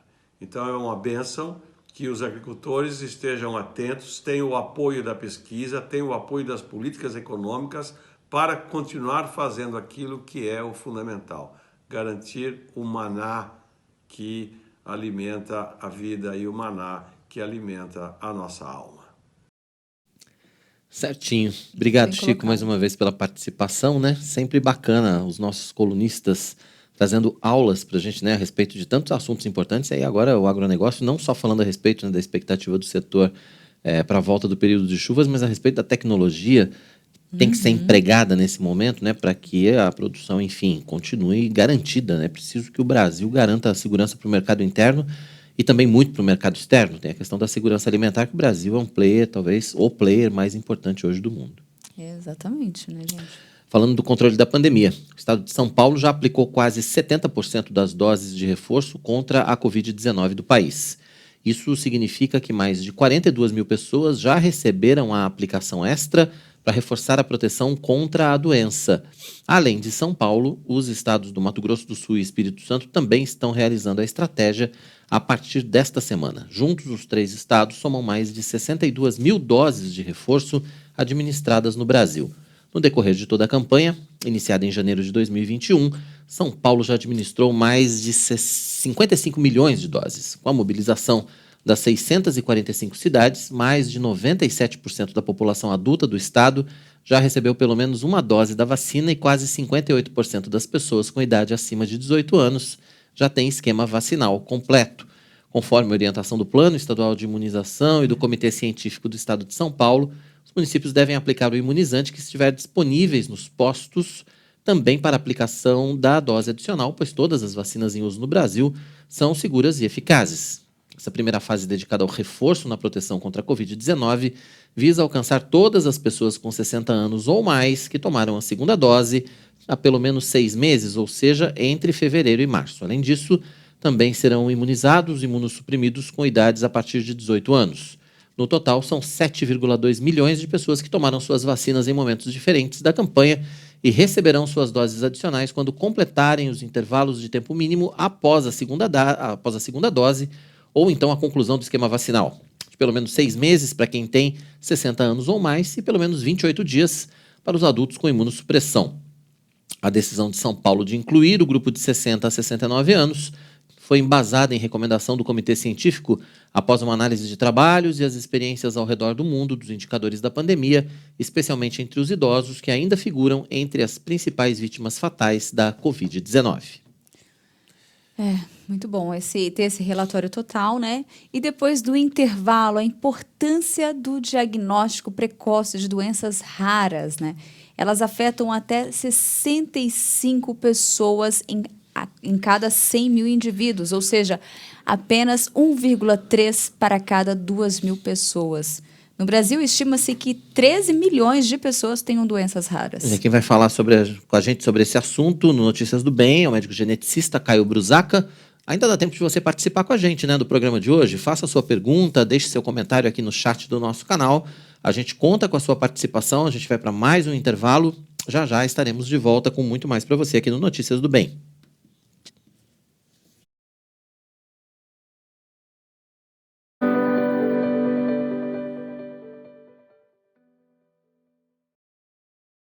Que segunda-feira é dia de conexão com Deus, você já sabe.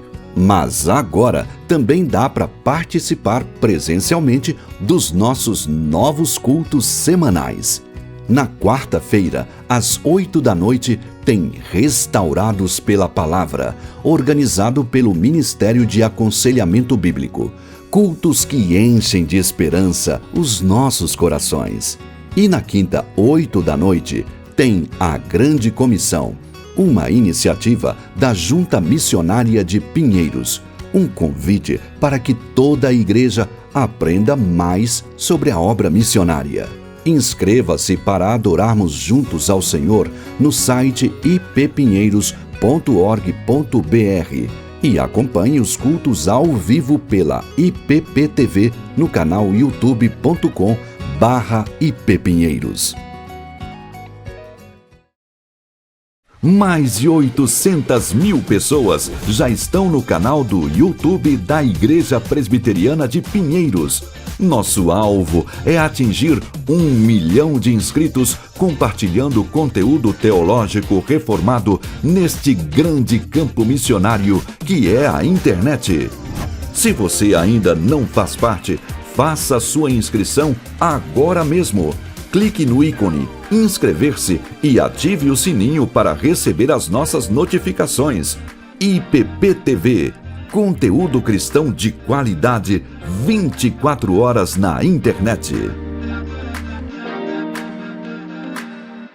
Segundas, quartas e sextas, às 9h, venha meditar no Orando pela Cidade. Participe desse momento de encontro com o Pai e clamor pelos problemas que afetam nossas cidades.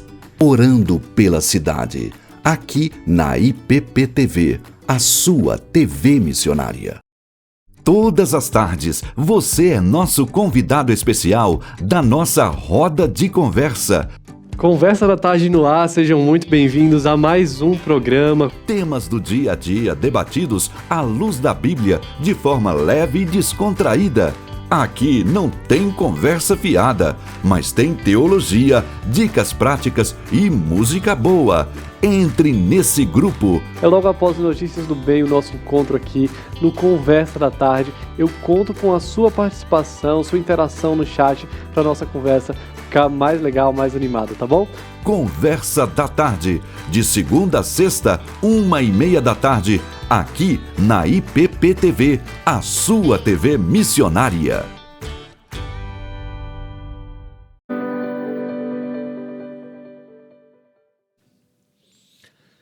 Estamos de volta, é o seu Notícias do Bem, você muito bem informado, né? Com todas as informações que fazem parte do seu dia a dia.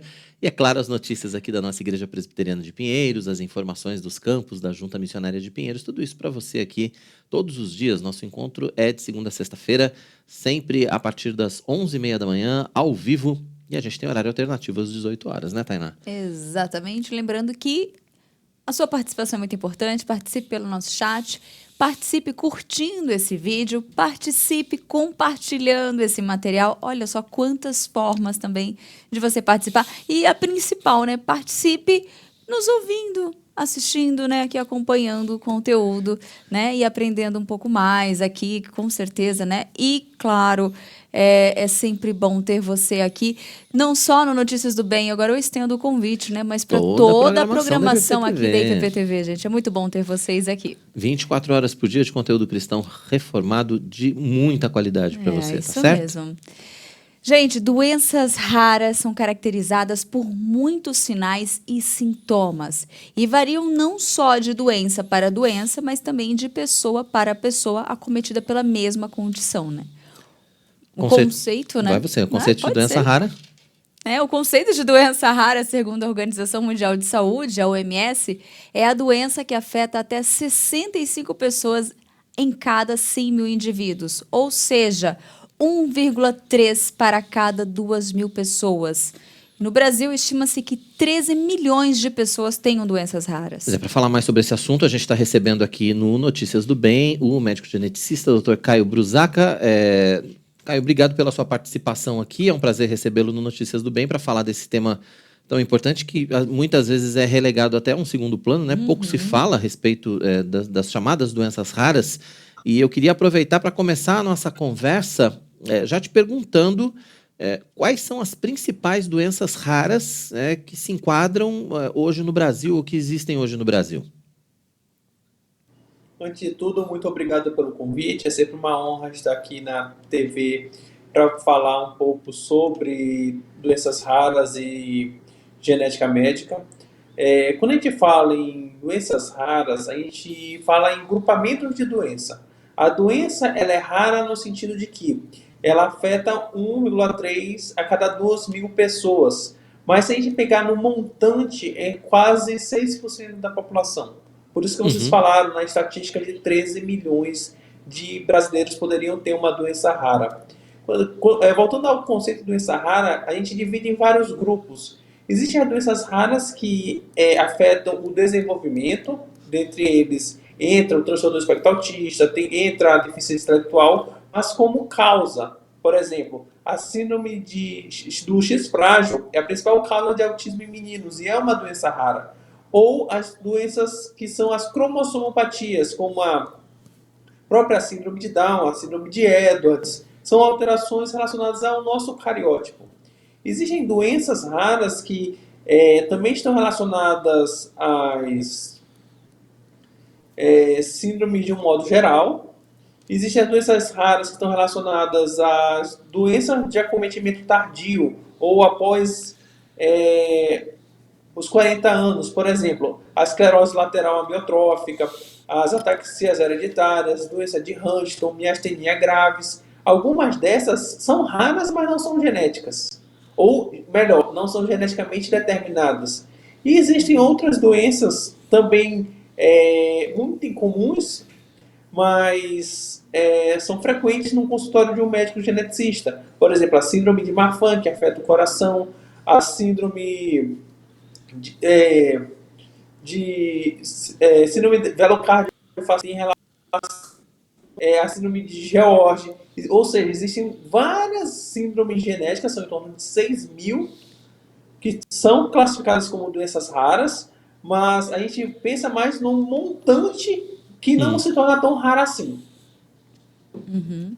E, doutor, quando a gente fala de doenças raras, né, normalmente até ter o diagnóstico, até entender o que está acontecendo ali, os pais, né, o paciente, acho que ele é encaminhado em mais de um médico, às vezes ele tem um caminho longo até que se saiba, né? Mas qual que é a importância, né, de facilitar o diagnóstico, de buscar essa ajuda, essa orientação logo cedo para começar um tratamento?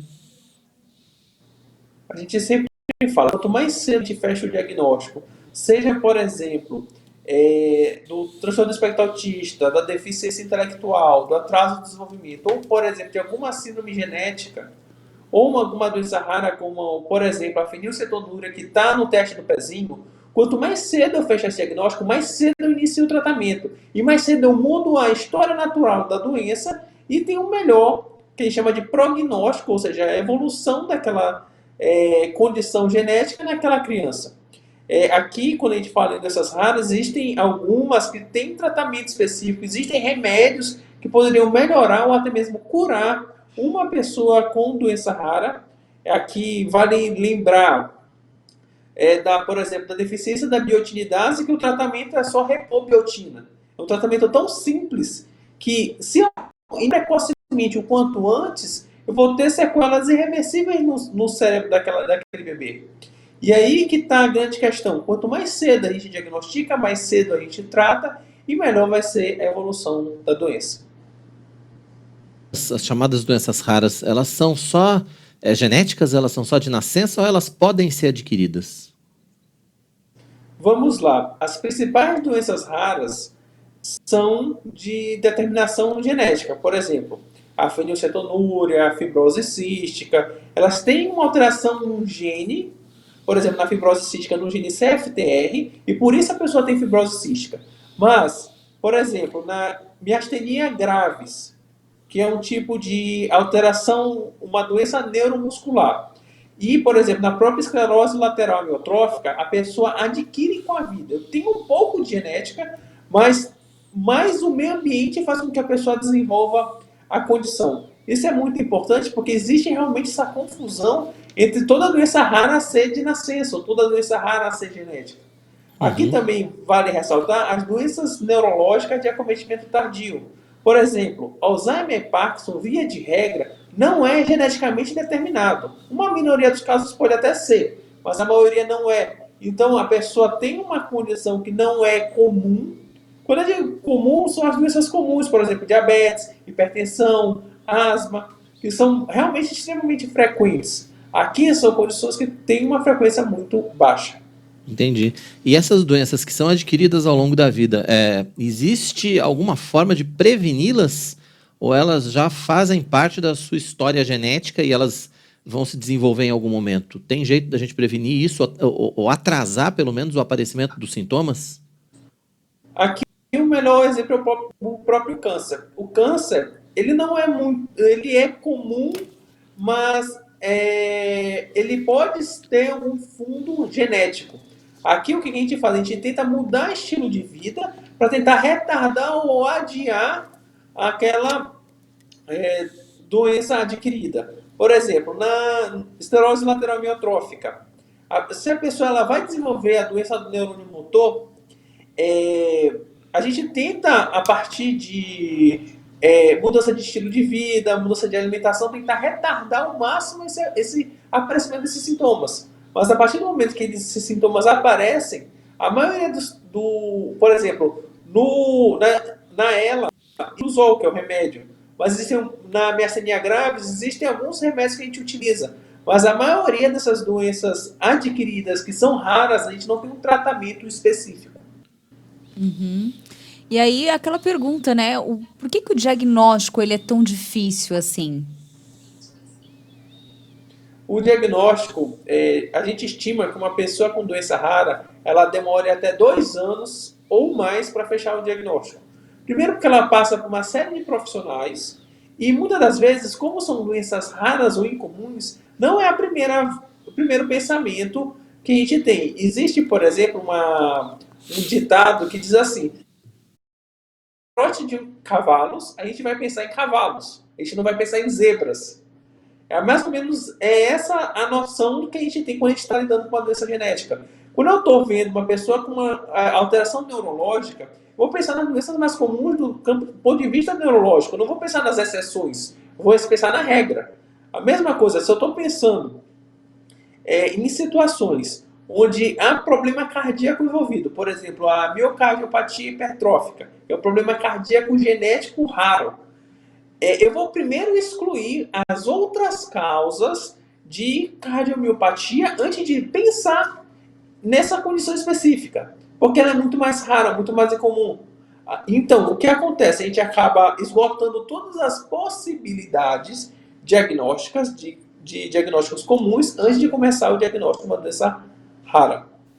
Tá certo. Agora, no final do mês passado, ainda falando dessa questão do reconhecimento, né, vamos dizer assim, das doenças, no final do mês passado, o governo federal, através do Ministério da Saúde, anunciou um programa de capacitação para os trabalhadores do SUS, para os profissionais que atuam na saúde pública do Brasil, para que eles possam a partir desse programa, reconhecer mais rapidamente quem tem doença rara.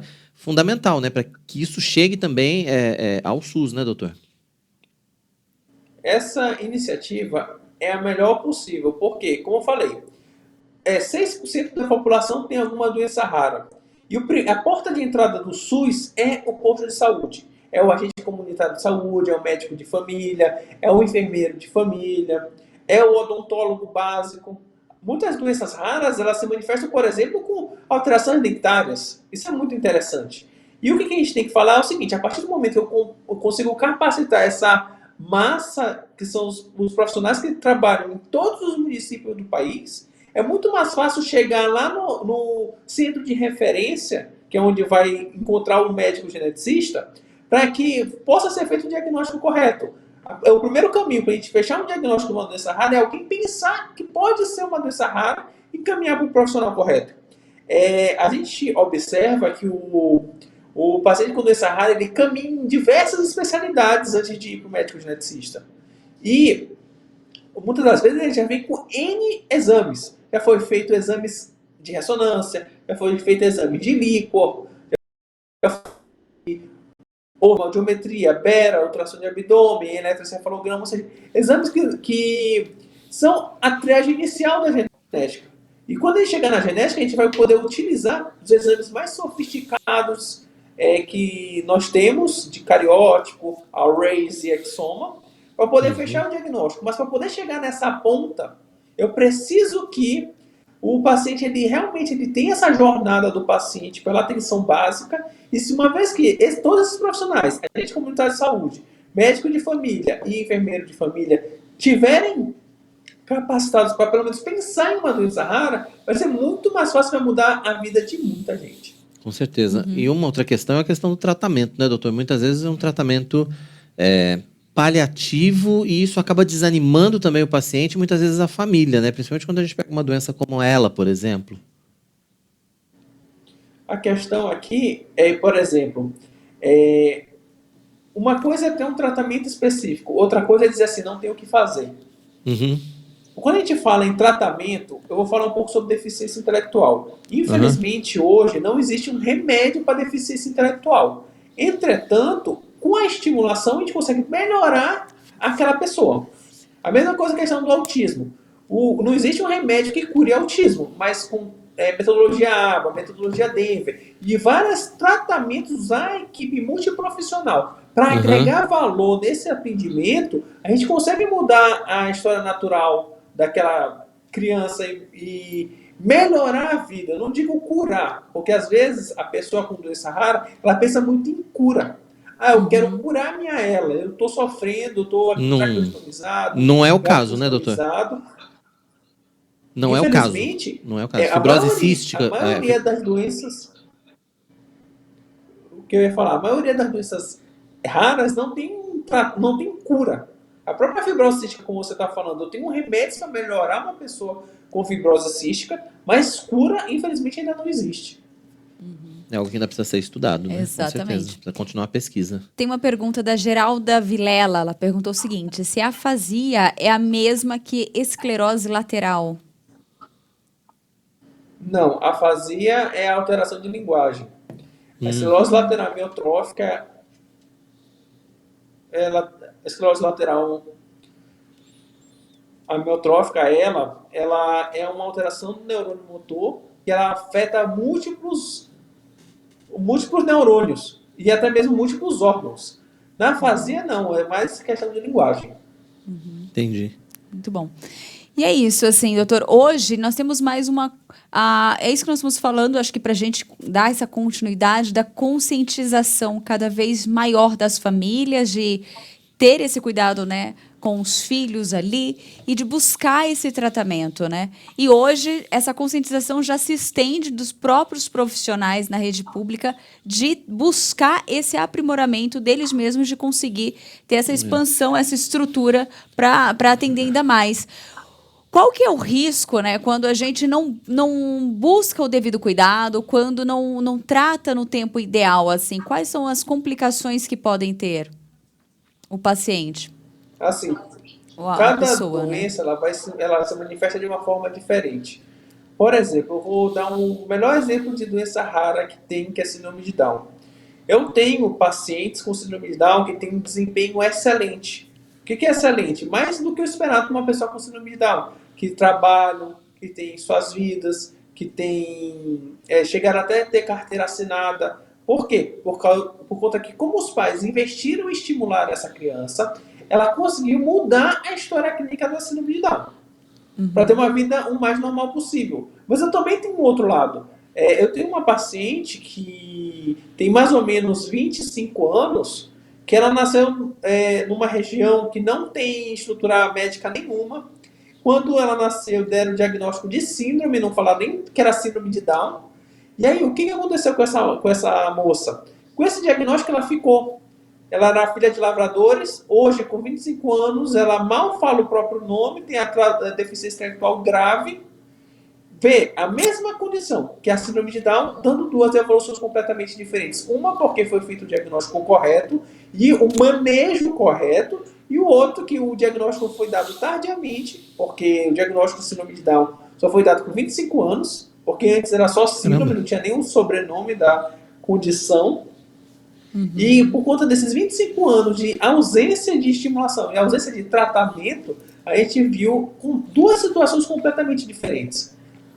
E agora, doutor, a partir do reconhecimento, a partir do diagnóstico da doença, acho que tem duas palavras que são fundamentais, que é conscientização e inclusão. A gente viu, inclusive, nas Olimpíadas, nas últimas Paralimpíadas, atletas que têm doenças raras participando e ganhando medalhas. Exatamente. Sim, com certeza. Medalha de ouro. A maior luta de um médico geneticista, além, claro, de fechar os diagnósticos e mudar o prognóstico da condição genética, da doença rara, é poder oferecer para aquela família acesso aos direitos e à inclusão. Porque, tá certo, eu tenho um diagnóstico de uma doença rara. Aquele diagnóstico ele vai me trazer muitas coisas, entre aspas, ruins. Mas existem muitas coisas que podem tentar melhorar. Por exemplo, hoje a gente tem um benefício de prestação continuada, que é da Lei Orgânica da Assistência Social, PPC-LOAS. Tem a isenção de IPI de carro, tem passe livre, são algumas ferramentas que eu posso tentar melhorar aquela família. Além disso, com o advento do esporte, a gente consegue mudar e até mesmo profissionalizar uma pessoa com uma doença rara. Voltando à síndrome de Down, que é o melhor exemplo, um dos meus pacientes, ele é o melhor jogador de futebol de Down do mundo. Ele ganhou a Copa do Mundo de Down. Isso é muito interessante. Que é uma Copa de futsal que só atletas com síndrome de Down jogam. E eles têm o Trisomy Games, que é a Olimpíada das pessoas com síndrome de Down. Assim como tem na Olimpíada, a Paralimpíada, são situações que a gente consegue incluir essa pessoa. E como eu falei, o nosso maior objetivo é tornar essa pessoa um cidadão e ter uma função na sociedade. Tem certa vez eu conheci uma pessoa com autismo, já adulto, que ele falou assim, ele trabalhava no supermercado. E ele falou a seguinte frase. Eu perguntei, você gosta de trabalhar no supermercado? Ele disse, é melhor do que ficar em casa sem fazer nada. Ou seja, aquilo me tocou de tal maneira. Por quê? Porque é uma forma de incluir aquela pessoa que, do ponto de vista...